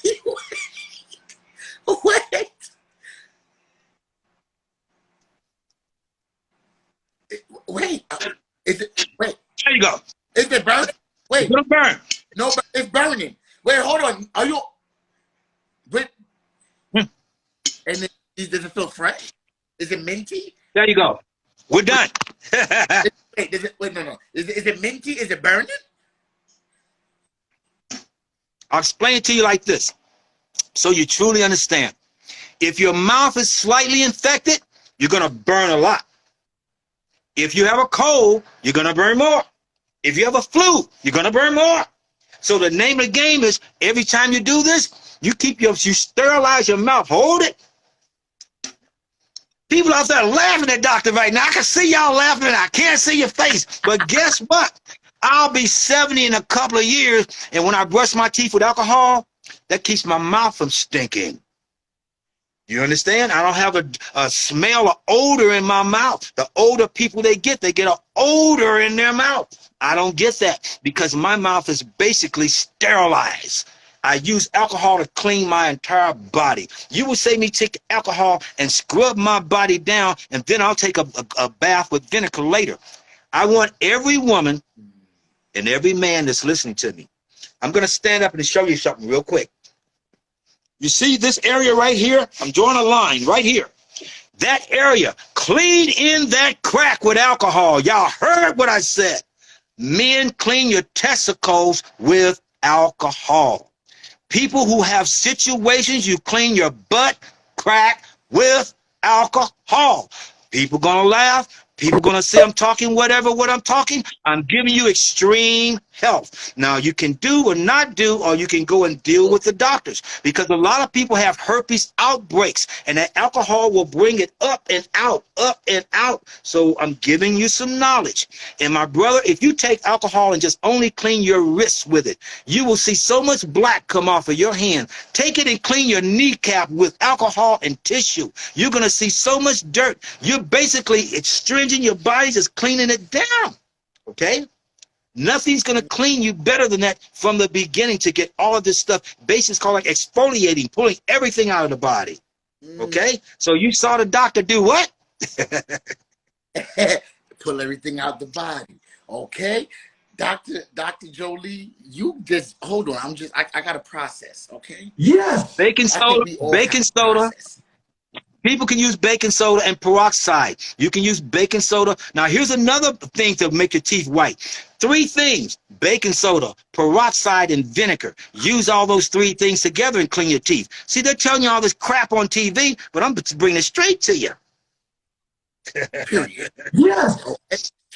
No doctors, no doctors, no doctors, no doctors. No doctors, and you're about to be 70 years old soon. I'm 67 right now. Oh, you 60. First of all, you look about 37. Okay, like you great. You know, so the fact that we know that your products are 100% factuals. Let's get into this real quick. You are being hired by some of the greats to ever done it in the industry. Yes. And you've been sought out to take care and revive some of our greatest legendary people that we know today. I want you to talk to us about just your experience with even just working with who you call Princess Bobbi Kristina, and how that experience was bringing Whitney's daughter back, just for a little bit. Yes, to make that story, how you wrap it up, because that's a long one. Princess Bobbi Kristina, I didn't know her. I didn't know Bobby Brown, but a lady came by my house, and I helped her sister, and her sister had a rare disease. I can't remember if it was multiple sclerosis or multiple dystrophy, but she had a rare disease, and it was a life-threatening situation. It was very, very rare, the disease she had. And this young lady, she couldn't walk. She came up my stairs, but she couldn't walk. To make the story short, the next day, this girl that couldn't walk, she's a very light-skinned black girl. Her skin was turning dark. Her eyes was closing. You could see that her life was gone. She was maybe 2 days gonna be not here at all. Her family brought her to me. They came into my home. Our home is a sanctuary, okay? We use our home as a sanctuary, a healing center. And we've been doing this for a while. But anyway, many, many movie stars have come to me, okay? But anyway, so they came, and the next day, she was perfectly healthy. Like no problems, like nothing ever happened. And she was like gonna die the day before. Bobby Brown found out about it. It was one of his nieces, you know, like a, you know, family friend niece, like, you know. And he said, man, I heard all about you. You do all this kind of stuff. And he said, my niece, you really took care of her, man. You really, really took care of her. He says, they told me you could help my daughter. I said, I can help your daughter. So Bobby said, well, hold on. I'm going to do a little checking on you, and I'll get back with you. And that's what he did. He went and checked, and few other very heavyweight people told him that yes, that this man does what he says he do. So there was a family, not mentioning their Yes. name, but they're from Love and Hip Hop Hollywood. And this husband and wife couple, they flew me to Atlanta. Okay. And when I went to Atlanta, one of their friends put me up in a home. It was a big, huge $1 million home. The place was so nice. The woman that owned the home, Miss Queenetta, she said, Dr. Jolie, you could take one floor in my house in Atlanta and keep it moving. Just bring all your customers here if you like. But I made juices for Bobbi Kristina. And to make the story short, I went to the convalescent home. When I got there to the front door, the security guy said, hold on, Doc, we're going to take you in, but we can't take you in right this second. And I said, why not? He says, we got photographers in the trees. I said, what? He said, we have photographers all over here, 200, 300 of them up in the trees. And I looked up, and there they were. So he had to clear some photographers out the way that were sleeping in the trees for weeks, I said, weeks on one limb. This guy looking like a monkey with his big, long lens, you know. So anyway, I went inside, and Bobby allowed me to help his daughter. To shorten the story a little bit, I did pressure points on Bobbi Kristina. I made herbs to give her, but the hospital would not allow me to give her any herbs. Okay, they shut me down on that. So I did pressure points. Everybody take a look. You see my hand? I'm going to show you something the world needs to know. Everybody, right here, liver. The next thing is squeezing this web, kidney, bladder, and your heart. Right in the skin. You see this web right here where the skin is? Pinch it. You see me taking my hand and pinching like this? Pinch that skin as hard as you can. When you do that, you are moving blood vessels to your kidney. Do the next one to your liver. Squeeze as hard as you can. You're opening your liver by yourself. Do the next one to your bladder. Do the next one to your heart. My brother, my king, if you have a 6-year-old boy, and you ask your 6-year-old boy to stay home with grandma, if grandma was having a heart attack or her liver was getting ready to go out on her, if your 6-year-old boy go to grandma and squeeze exactly like I said, a 6-year-old could save grandma's life. Black people got to know this. Black people got to know this. We got to know this. Bobbi Kristina woke up from a Yes. coma with a simple move. Princess Bobbi Kristina woke up from a coma. I squeezed her fingers, each finger on each hand, my brother. She didn't feel nothing. I squeezed the left foot. She didn't feel nothing. But when I squeezed the right foot, she kicked like a Missouri mule. She kicked so hard that I bounced back and I jumped and I started laughing. And when I started laughing, Bobby said, what are you laughing for? What's so funny? I said, Bobby, I'm laughing because your daughter could have kicked these 2 teeth out. And then tomorrow morning, I could have said, Princess Bobbi Kristina woke up from a coma and she kicked the doctor's teeth out. I said, Bobby, I should have stayed there when she kicked and took the punch. But Dr. Jolie, I want to understand. But at this time, she's been in a coma for weeks, correct? No, she's in a coma to my knowledge 6 months. I don't know. To my knowledge, she was under for about 6 months. I'm sorry? I didn't hear you. 6 months. No, I'm saying at the point that the pressure point that she could have kicked your tooth out. She was sleeping for a long time and she had that much energy that she could have kicked your tooth out. I'll say it to you. Bobby asked me one question. He said, what did you do to my daughter? I said, exactly what I did was the equivalency of stomping on your toe with some paratrooper boots. If somebody stomped on your toe with steel boots, you would scream and jump and kick yourself. I said, that's exactly the pain she felt. But I said, God told me I had to register that pain to unlock her brain from the morphine. They were feeding her morphine. So do you feel like Bobbi Kristina's coma was induced? Was that forced on her, or was she in a coma because she was actually sick?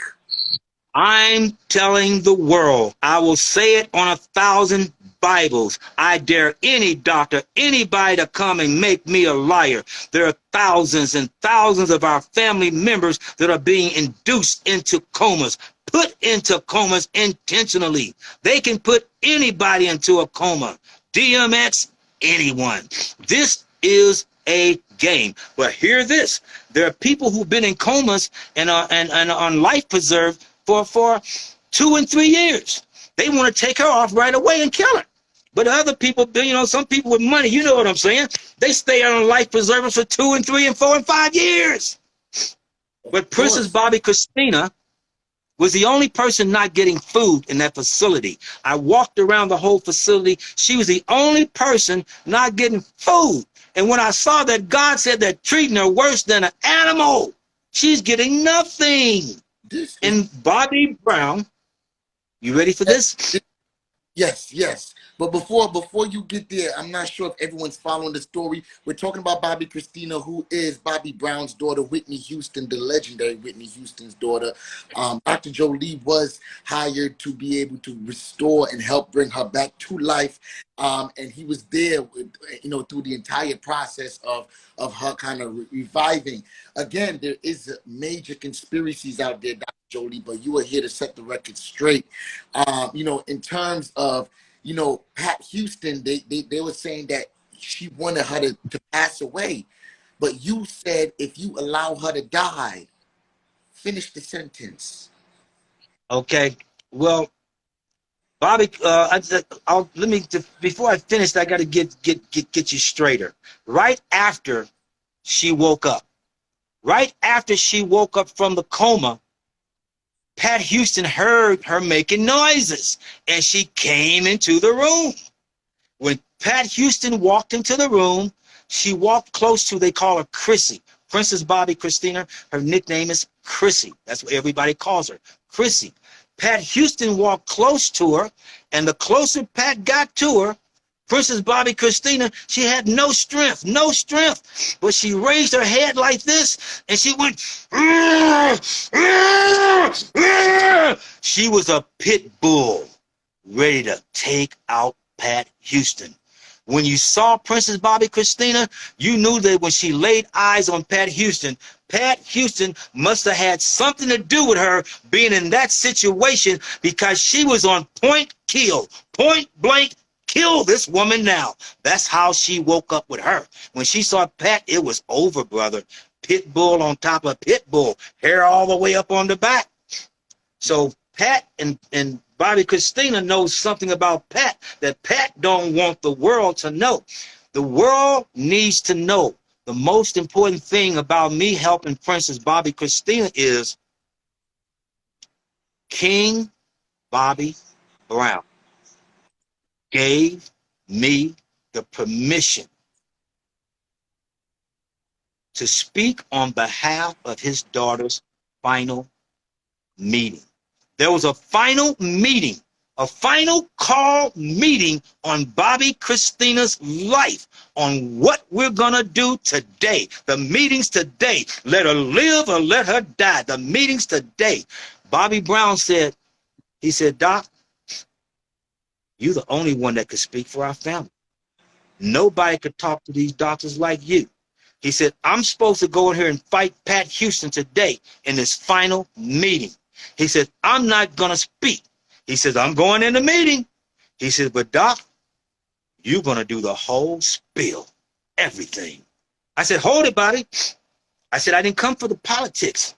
I said, I came to help Princess Bobbi Kristina restore, revive, revitalize. I said, we got her back. I said, she's up watching TV right now. She's up watching TV. I said, Bobby, I didn't come to get into the political part. He said, Doc, you have to speak for me. So to be clear, Bobbi Kristina was awake and was active, and she was up. Princess Bobbi Kristina was awake. Excuse me, because it make me want to cry. She was awake trying to decide on what she's going to do with her life. What is her next move? What is her next step, as she was watching TV for 2 weeks. 2 weeks. So there was a meeting, and Bobby allowed me to speak. There was a boardroom with 12 people on the other side of the table with white coats. To my right was Bobby Brown. To Bobby's right was his brother, Tommy Brown. And to his right was the bodyguard, Uncle Ray. Whitney Houston has a bodyguard that's been with her for 25 years or more. His name is Uncle Ray. He was also in the meeting. To my left was Pat Houston. To the left of her was a traitor. A traitor, we call her traitor because she was Bobby Brown's niece. She was a Brown, but she was over there working for the Houston side. Bobby Brown's niece was sitting next to Pat Houston, helping Pat Houston say, close the door on her. If I bring you way far up to snuff, after the doctors learned that Bobbi Kristina was awake from my hands, they told me that I couldn't give her no herbs. When they said I couldn't give her no herbs, I had a doctor. I didn't have a doctor, but I had a man on my phone who his son fell into a pool. And his son had 125 wires to his head, and they declared him brain dead. And UCLA Hospital in California was going to turn the machine off on this boy. So I had the father on the phone in this meeting, and he told those doctors, he said, the same problem Bobbi Kristina got, my son got, and he's got my son alive. He says he's tube feeding my son every day. And the doctors still shut me down. The doctor said to me these words. They said, Prophet Doctor, in order for you to continue helping Bobbi Kristina, Bobby Brown and Pat Houston have to both agree. The head surgeon told me the law in Georgia that one person had 51%.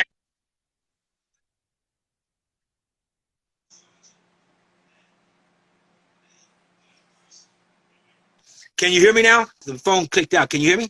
Okay. Yeah. The surgeon said that they both had to agree. The situation, because some people text me and they go, why couldn't Bobby Brown wouldn't do more for his daughter? Why come he couldn't save his daughter's life? He couldn't because Pat Houston, the judge who made the decision and gave them the 50-50 split, Pat Houston knows the judge personally. They're friends. And so the judge gave them 50-50, and he knew that Pat wasn't going to agree. The only way that I could continue was if Pat said yes. Pat Houston's exact words were, she says, it's my decision to let her peacefully pass away. She says, I know Chrissy better than anyone. She said she would not want to live if she could not perform and sing. She said she would not want to live if she knew she was going to be bedridden. She said she would not want to live if she knew she was going to be paraplegic. She said, it's my vote to stop Dr. Jolie. Don't let him go no further and let her peacefully pass away. When she said that, I turned my head and I looked at Pat. And I said, who died and made you the Alpha and the Omega? I said, who died and made you Alpha and Omega? When she said that, Bobby Brown pounded his hands on the table. My brother, Bobby Brown's nostrils went like womb wide. When a black man's nostrils go wide, he's ready to take you out. Bobby got so mad with them turning down the decision on allowing me to help. Bobby screamed. He said, damn it, I'll take the responsibility. I'll take the responsibility. He said, let her have his juice. Let her have his herbs. You see her now awake. He said, let her have it. He said, if she dies, it's my responsibility. He said, it's mine, not his. Let her have it. And they told him no. When they said that, he pounded his hands on the table, and Bobby looked, honestly, he was like, pumped up, like hard pumped up. He looked like he was going to take out 10 doctors with one whack. He ran out the room. And when he ran out the room, I told the doctors and the surgeons, I said, you know, you guys have a convalescent, you have a hospice care center, and you just broken the #1 rule of a hospice care center. Now, these doctors, they didn't know, but I told them in the beginning, I said, you know what? You guys don't realize it, but my father was the chief of the VA hospital for 45 years for the government hospital. So I know hospital rules and I know hospital protocol. And I said, you broke the #1 rule of a hospice care center. Then they said, okay, since we did, what was that? I said, the #1 rule is to keep the family and the patient peacefully happy. They have to be happy. Your job is to keep this person here the best you can and keep them as happy and as peaceful as you can. And I said, you just made this man so upset that he had to storm out of here and bang the tables, and in his eyes, I saw what was in his eyes. I said, so you broke the #1 rule. I said, you guys have been giving her morphine drips all day, and because you're giving her these morphine drips, I said, you are lessening her life, her body. You're making her an invalid. And I said, I believe you're doing it for a reason. And I said, God knows what the reason is. I told these people that they were saving her body, her organs, to give them away to somebody else. I said, you want to sell her body parts? They hate my gut at that place. But I had to tell them the truth. So that basically what happened. Bobby and I, we talked about a group of people that could help us take her to some security people that we know here, the black, that could help us out, you know what I mean? And we were going to take her to a different location, an Airbnb place. We were talking about whooping her out of there, sneaking her out of there. Yes, yes, yes. I told Bobby, I said, Bobby, they turned you down. I said, but Bobby, you got to be careful. They're going to take her organs and they're going to flip them. They're going to flip them to the highest bidder. I said, Bobby, they're not going to let her expire while I'm here because I'm too deep in their butt. I'm too deep in their butt. They're not going to let her expire while I'm here because they know I'm watching them like a hawk. About 6 days after I left town, she expired, period. And all they did was turn up the morphine drip and take you out. And I screamed at these doctors in the meeting, why would you give a girl that you know has been on all these drugs? You wouldn't give a white boy fentanyl if you know he was dying from fentanyl, but you're giving her this. I said, you guys can't call yourself a Peachtree Hospice Care Christian Center. You're not a Christian Hospice Care Center. Mother Mary don't feed drugs. Christians don't feed this. Let me ask you this, Dr. Jolie. Like, now that you were in the I can't hear you. Can you hear me? Can you hear me? Okay, no. You can hear me? Very low. Your volume's low. Mine is up. Mine is up. You can't hear me? Can y'all? Is there a button I need to push, a speaker button? No, ain't no speaker button. You should be able to hear me. Oh, they say if I push the speaker, will that happen? Know what's going on. Instagram be playing. Dr. Jolie, I'm like, Instagram. Let me go to. What? Don't go too far. We got some more questions. Dr. Jolie. Oh. Hello? Dr. Jolie? We still got some more questions. By the way, I hope y'all are zapped in right now. Hey. Up, my brother. I had to go to settings and bring it back up. You can hear me now? Yeah, I had to go to settings on my phone, the settings, and bring it back up. It went down some kind of way. It's okay. No problem. Yeah. Be here at the I can hear it. So now, I wanted to ask you this. With Bobbi Kristina, did you feel like that was all a play for money? Being that you were there and knew that you could have brought her back. Are you 100%? Yes. I'm in my heart and soul 100% that Pat Houston wanted her to leave here so that she could take all the money that was going to Princess Bobbi Kristina. I had a goal. My goal was to get her back on her feet, back on the stage, so she can get all of her mother's money. I did not go there for a penny, for a dime. I did this, what do you say, for free. This is part of sometimes we donate our services. I donated the services to DMX the same way. But I believe it was all for money. There's one thing I want your show to know. This is extremely important that the world knows what I'm getting ready to say right now.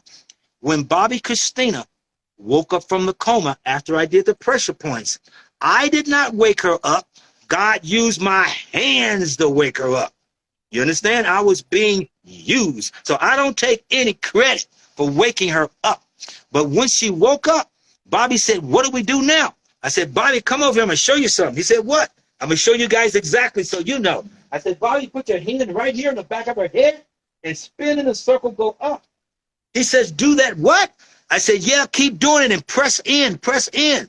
And if you do it to yourself right in the back under the base of your head, it will massage your brain.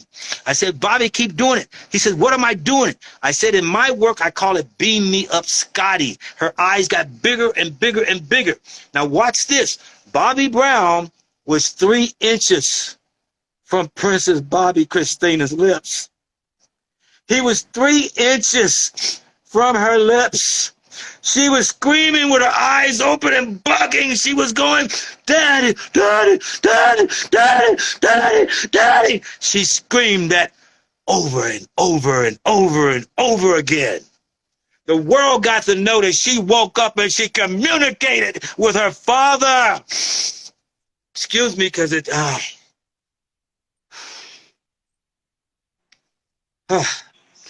She communicated with her father. She had an option. Pat Houston shut her option down. That's the whole kit and cadiddle. I was there 2 weeks.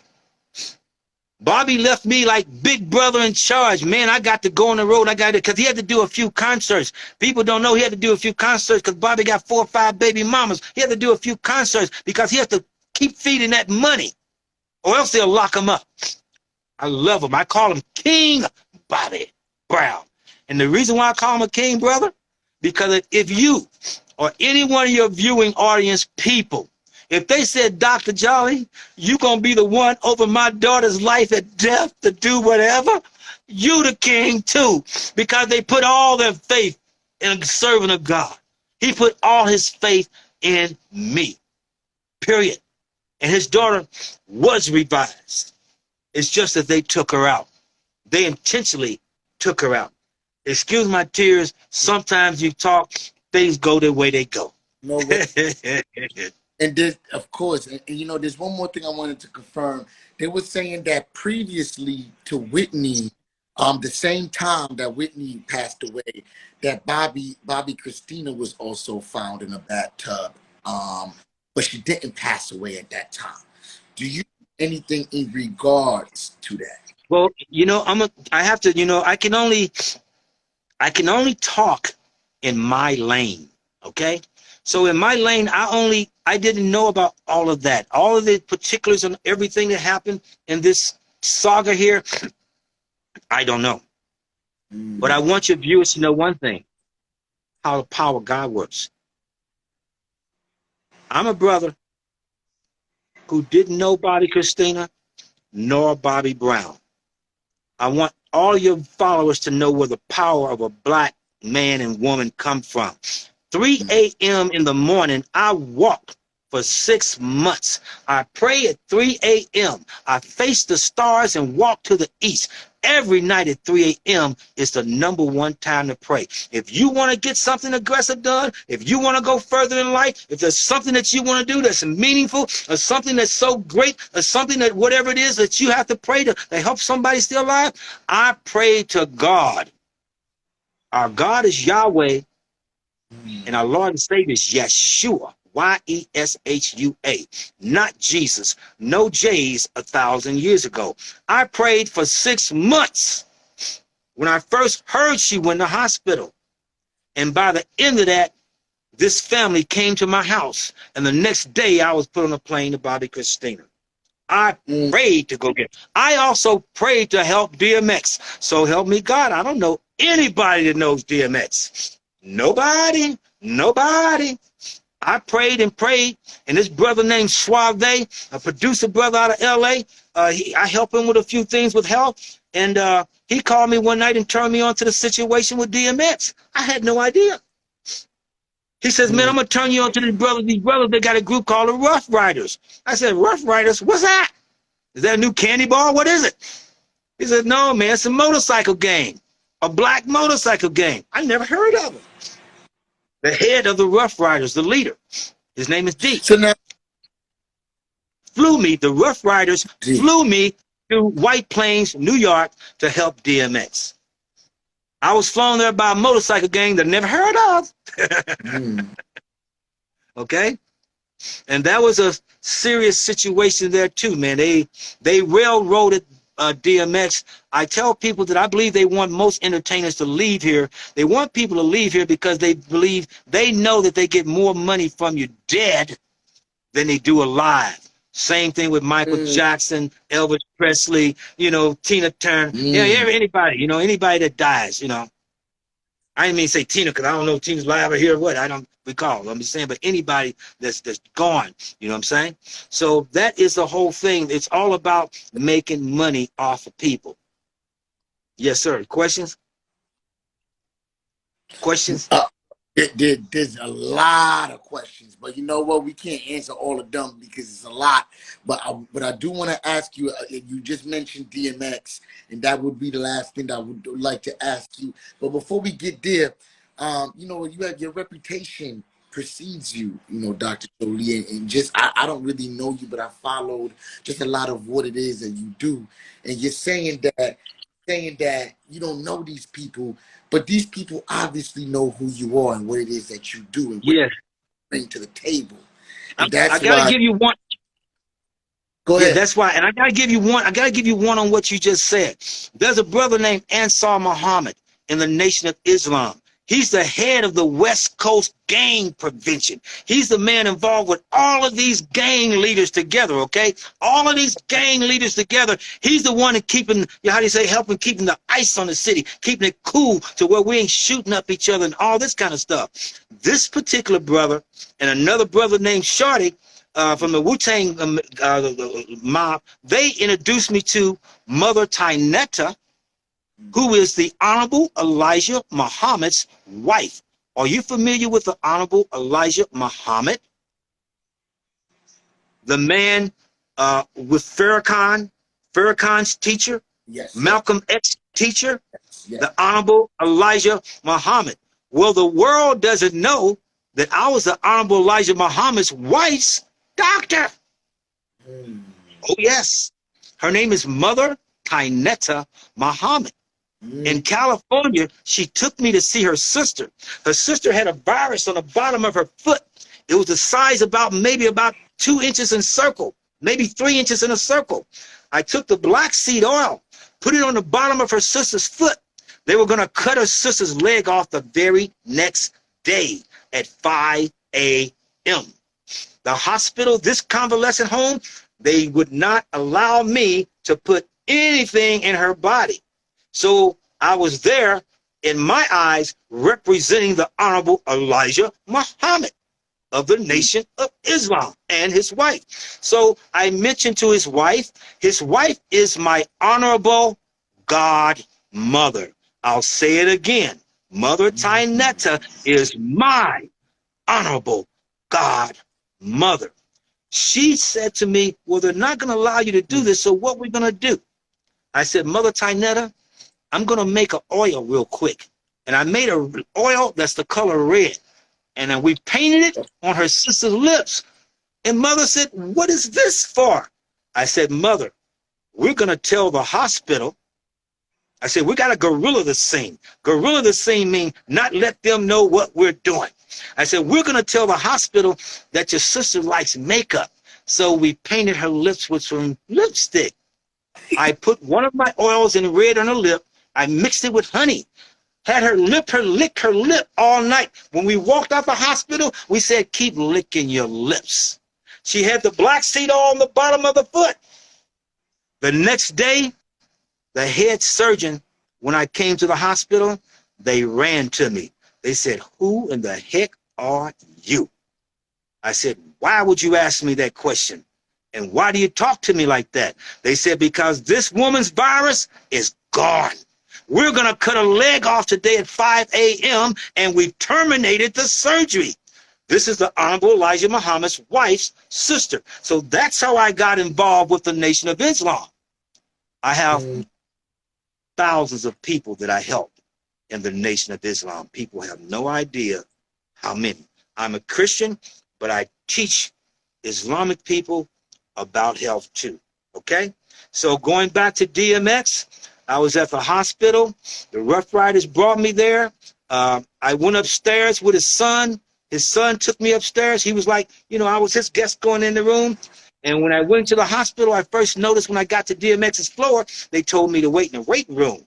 So I walked into the waiting room, my brother. When I walked in the waiting room,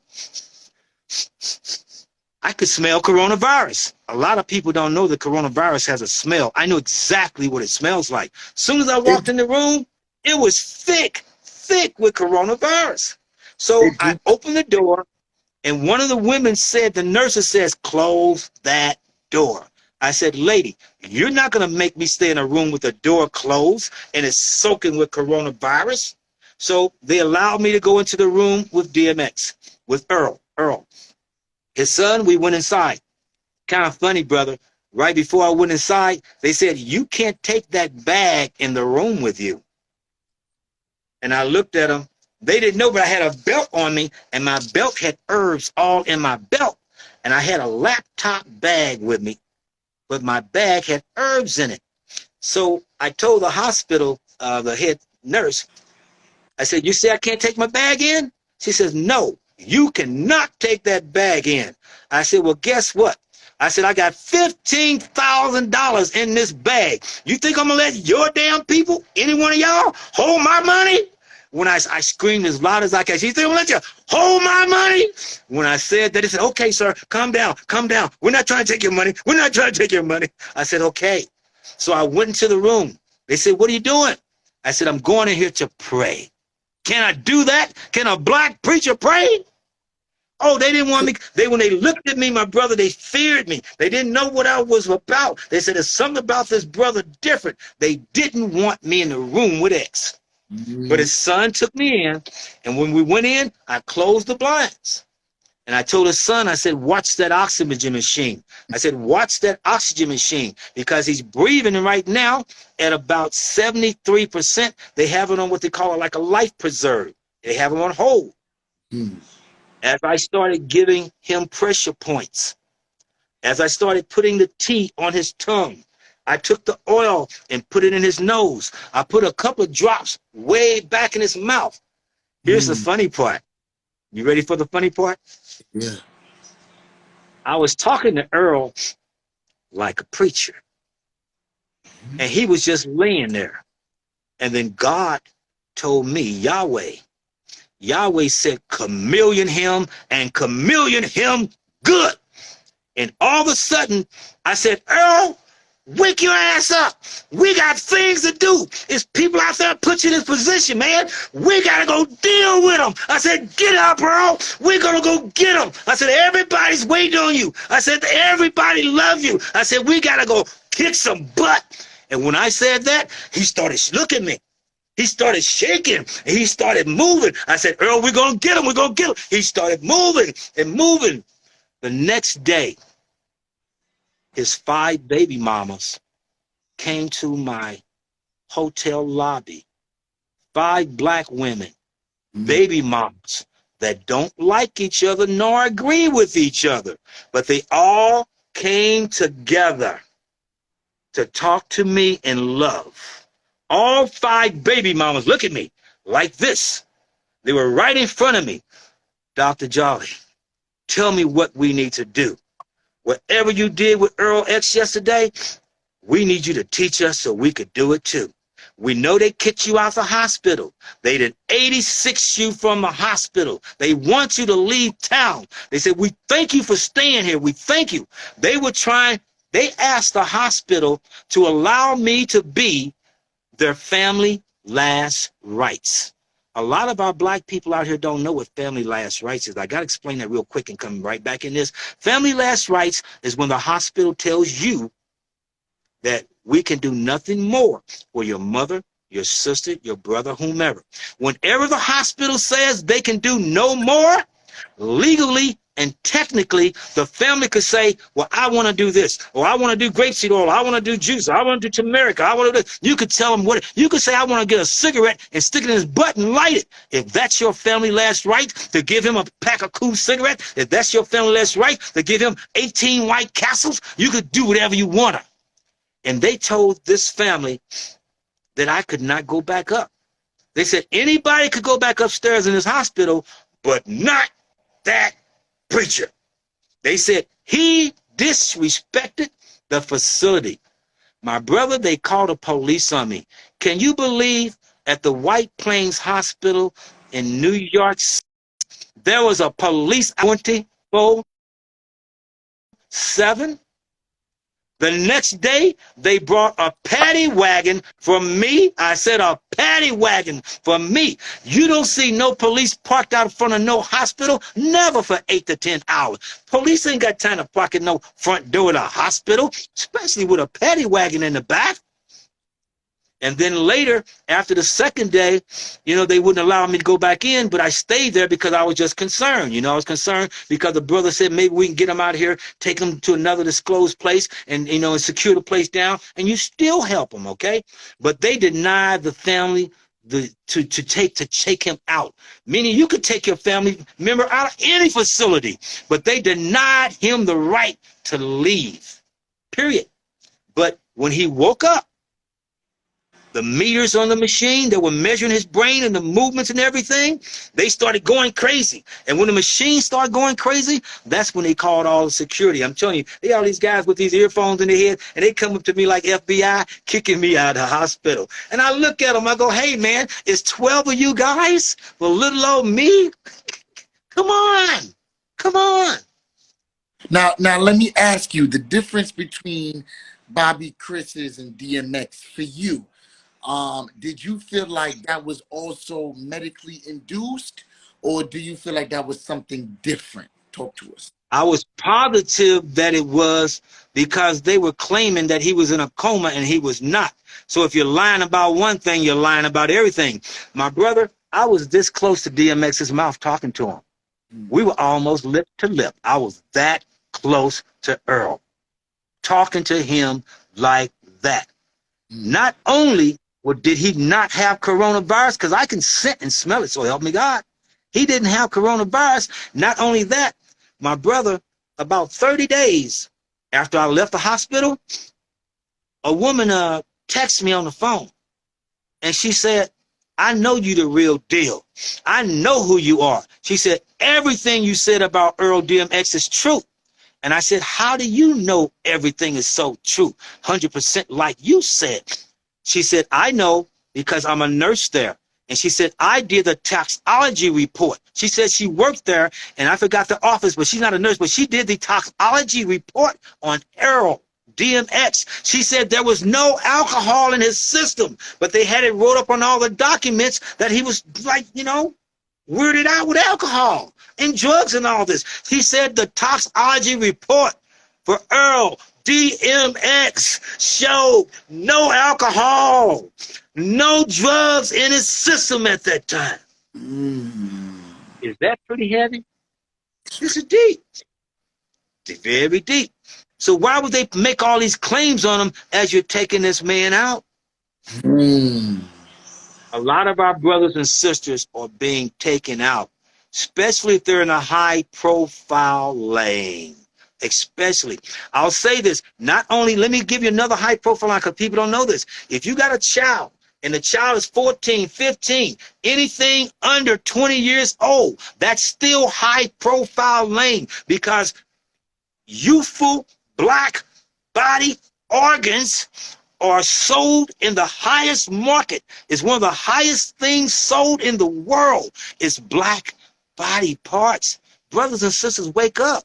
Your baby's organs, your baby's kidneys, your baby's liver, your baby's heart, they're selling it to Italian, they're selling it to a Saudi Arabian, they're selling it to a guy in India, they're selling it to whoever got the most money.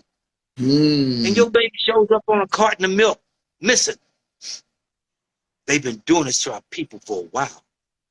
God called me to your show, my brother, to take the blindfolds off because we're still in slavery. We don't see what they're doing. That's why I'm screaming to the world. His name is Yeshua, Y-E-S-H-U-A. It means Savior, or it means the one who saves. Yahweh is the name of God. Man don't want the black man to know this, because if you know this, you can connect to the galaxies, to the stars, to the moon. You could do, man, you can do miracles like you never dreamed. If you're, like the song says, Jesus is on the main line, tell them what you want. Well, they got you misguided. Yeshua and Yahweh is on the main line. There was no J 1,000 years ago. My name is Jolie Harris. There was no J. There was no word Jew. There was no word Jehovah. People have to know this, okay? They got to know. There was no cross. You see this cross? I'm showing you the original cross. This is an equal cross. The cross that you see Christians wear, when you turn it upside down, it's a Roman sword. I'll say it again. The cross that Christians wear is a Roman sword. This is a Coptic cross. I want y'all to see that. The first church was the Armenian diocese. The second Christian church was Ethiopia. People don't know this. So I want our people to, come on. We got to wake up. We got to know the truth. Mary's name is not Mary, my brother. I got to take the wool off. Her name is Miriam. Moses' name is not Moses. His name is Moshe. See, we have not been taught correctly. The preachers learn this in school in theology, and they come out and pass the basket and take the money, but they won't tell our black blood the truth for one reason, because 99% of all these churches are under a 501c government contract license. A 501c government contract license. So they only do, you get what I'm saying? Absolutely. You know, Dr. Jolie, you just gave us a lot, but I want us to close it off, though, with DMX. Before we get there, you know what? You said 6 days after with Bobbi Kristina, she perished. How long was it before you weren't working with DMX anymore, before he passed away? Well, I just was in a lane. I went there for 2 days, and I left, and I haven't really seen anybody or talked to anybody since. It's just like that. You go, in my world, I'm a servant. I'm a servant. I go and I work and do what I can do for you, and then when I leave your destination, there's 50 other people dying, and their families are waiting on me. So people don't realize, sometimes people call me and they don't understand that I can't talk because my mind is into your sister that's in the hospital, or this man's brother that's sitting, you know, they're getting ready to take his heart out. So I have situations that are extreme. Extreme situations come to me. Breast cancer, liver cancer, all kind of stuff comes to me. One guy came to me, he had 18 holes in his body and blood was shooting out of every hole. So I get all kinds of situations. I get women that come to me. Their organs are displaced. Y'all hear me? Some women, listen, listen, listen. Some women come to me because a guy was too big inside of her and he destroyed her. He had fun at destroying her. And now her organs are displaced, my brother. I deal with every situation. Cysts, fibroid tumors, urinary tract infections. Women, if you're listening to me, women, if you're listening, hear me loud and clear. If you tell me the color of your blood, I tell you exactly what's going on with you. If it's pink, if it's red, if it's dark red. When your blood, ladies, when your blood goes to dark red to purple, when your blood goes anything from shiny perfect red to dark red to purple, you are in the cyst and fibroid tumor lane. That same hot sauce, that same butter and spicy food, it caused that. It also causes our sisters not to be able to grow hair. It's the #1 reason why sisters lose and can't grow hair. The more spicy food you eat, the less hair you're going to have. The more spicy food a man eats, the less he's going to come up. It's just that simple. You don't have to believe me, but it's like it is to tell you the truth. No, listen, I believe you. I think we all believe you, okay? You know, we just here to help spread the message here on Zap Exclusive, Dr. Jolie. You giving it to us raw, straight, and no chasing tonight. It's a lot to process. That's all. My brother, did you hear? And I don't know if the people heard me because I think we had a little interference on the phone. But when I was saying to the women that the average woman who thinks she is fat, I'm going to say this slowly. The average woman who thinks she is fat, my sister, my queen, you are not fat. You're beautiful and you're overstressed. I'll say it again. You're overstressed. 80% of the women that I help with weight issues, and the reason why it's so uncontrollable is because they're overstressed. Bad relationship, this happened on your job, whatever, car breakdown, can't get another, whatever it is, the sister wears her stress as wings, as rings around her waist. If I see a sister and she got 3 rings around her waist, I don't see her as fat. I see her as a beautiful woman that needs a hug. Did y'all hear what I said? A beautiful woman that needs a hug. People don't get it. We're too hard on our people. We put down our people. We got to start lifting our people up. Absolutely. That's 100% facts. Man, Dr. Jolie, you gave it to us so good tonight, man. Like, I feel like we learned so much. And the most important thing that I learned was just going back to basics and just The doing baby. research and just knowing what it is that we're supposed to know and not what they want us to know. You know what I'm saying? Let me give you one. Let me give you a good one. You just gave me a turn on a light when you said that. Let me give you a good one. I'm going to give you one that no herbal doctor, no doctor on the earth will ever tell you in a million years. Tell me. One of the easiest things to use to heal your body is real dirt. When I was a young boy, I used to lick dirt. We used to play a game called Mama Peg, and if you lost, you had to lick 2 or 3 times the dirt. Here's the example. If you go to Nigeria, if you go to Jamaica, if you go to England, if you go to Norway, Amsterdam, anywhere, if you get off the plane and you find some good looking dark dirt, you will know it because it's going to glitter a little bit. And when you find that dirt with the nutrients in it, look, if I lick the dirt in Jamaica, I can't get sick in your Jamaican country. If I lick the dirt in Nairobi, I can't get sick in Kenya or Nigeria. Do you understand? You lick the dirt.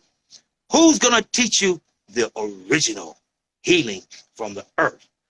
Cats even go lick the grass, and dogs before they die. The last thing they will do is go lick grass because they know that it's their last option. And man, back in the days, would lick the dirt as his last option. Your option is to go to the doctor. Now, Dr. Joe, I am Jamaican, by the way, so everything that you say, I understand. We boil our herbs and we boil our bushes, drink everything. Okay? Do you know do you know that I have at least 40 or 50 Jamaican clients and they all call me the bush doctor? They all call me. They say, boy, you been in Jamaica? I said, no, ma'am, I've never been in Jamaica. Although you liar. You been in Jamaica? The bush doctor. They say, you do the same thing as the bush doctor. Well, definitely the bush doctor.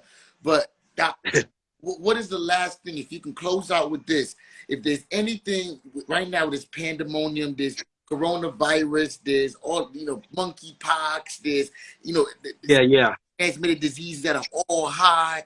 Everything is just ridiculous. What's the best way, and if we don't have a lot of money, a lot of resources, to keep ourselves healthy? What's the simplest way? In closing. The best way with this situation, and I'm going to say the dirt one more time, but if a person could find a lemon, a lime, eat it and eat the skin, because some people are homeless. They can't get to Dr. Jolie, okay? So a lemon, a lime, eat the skin. If you can find some really, really rich dirt, clean dirt with no pesticides, lick a little bit of that. Keep baking soda in the body. Baking soda, peroxide, apple cider vinegar. Those are the three most important things to move viruses and disease through the body without spending a lot of money. Mm. Baking soda, peroxide, apple cider vinegar. If you eat a lemon, eat the skin. If you eat a lime, eat the skin.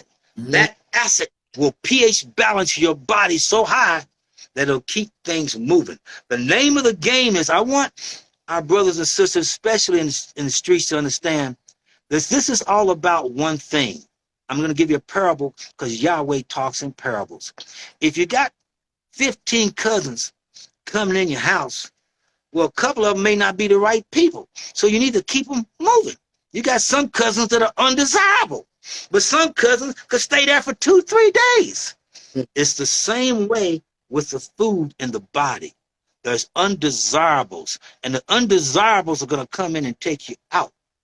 I want your people to know the most important sentence is, may your food be your medicine, and may your medicine be your food. Mm. Just that. That's it. Food is thy medicine. Medicine is thy food. That's it. Thank you so much. Love you, King. I appreciate your Love you, King. for real. Thank you so much for coming. Love you, King. We not. And I gotta get you. You know, I gotta get you my book. I gotta get you this book. I gotta send it to you, mail it to you. I wrote the book on cancer, Home Cooking to Cure Cancer. I wrote it. I did all the recipes on the back, and it has a menu section and everything. But I gotta get you that too, my brother. Jolie 7169. Instagram Jolie Jolie 7169, and I'm also the Food Prophet on YouTube. TheFoodProphet. My legal name is Jolie. Last name Harris, Harris the third, 3 capital I's. So look me up, guys. That's right. And that's it for Dr. Jolie tonight. Dr. Jolie, I'm going to definitely call you when I get off this line, but thank you again for coming on, all right? Stay away from doctors, brother. Stay away from doctors. Okay. I will. All right, man. All right, thank now. you so much. All right. Peace, love, and light. Peace, love, and light. Okay. So, everybody, that was Dr. Jolie. Woo! My sound effects is off, okay? I don't even know what's going on anymore. That was a lot to process, okay? I hope y'all tapped in. I hope y'all are zapped in. Again, that was Dr. Jolie, holistic healer, doctor. Definitely get his products. 3 things that I learned today that we definitely got to get. Mustard seed, black seed, and pomegranate seed. Those are 3 things you got. He said it'll keep you away from cancer, keep you away from any crazy diseases going on out there. I trust this man. He's revived some of the greatest people. The kings and queens hire him. Okay, like that's how you know it's serious. Okay, the queen of pop, you know what I'm saying? Whitney Houston, he was there to, help revive her daughter, you know what I'm saying? Like, so you just got to understand and take people for what it is that they good at and really take their stuff seriously. And I'm not playing around. We're getting our lives together. Everything is all the way turned up with our diet moving forward. I'm going to try. Dang, no butter, no spicy. It's a lot of things. Dr. Jolie, we're going to work it out piece by piece, but I appreciate you. Listen, if y'all was out there with me right now, I'm about to go to sleep. I'm very tired. But I need y'all to hit the follow button, okay? Hit the follow button. It's free. Thank y'all so much. I am your boy, Jersey. I will see y'all next week. I'm out. This is Xclusive. Deuces.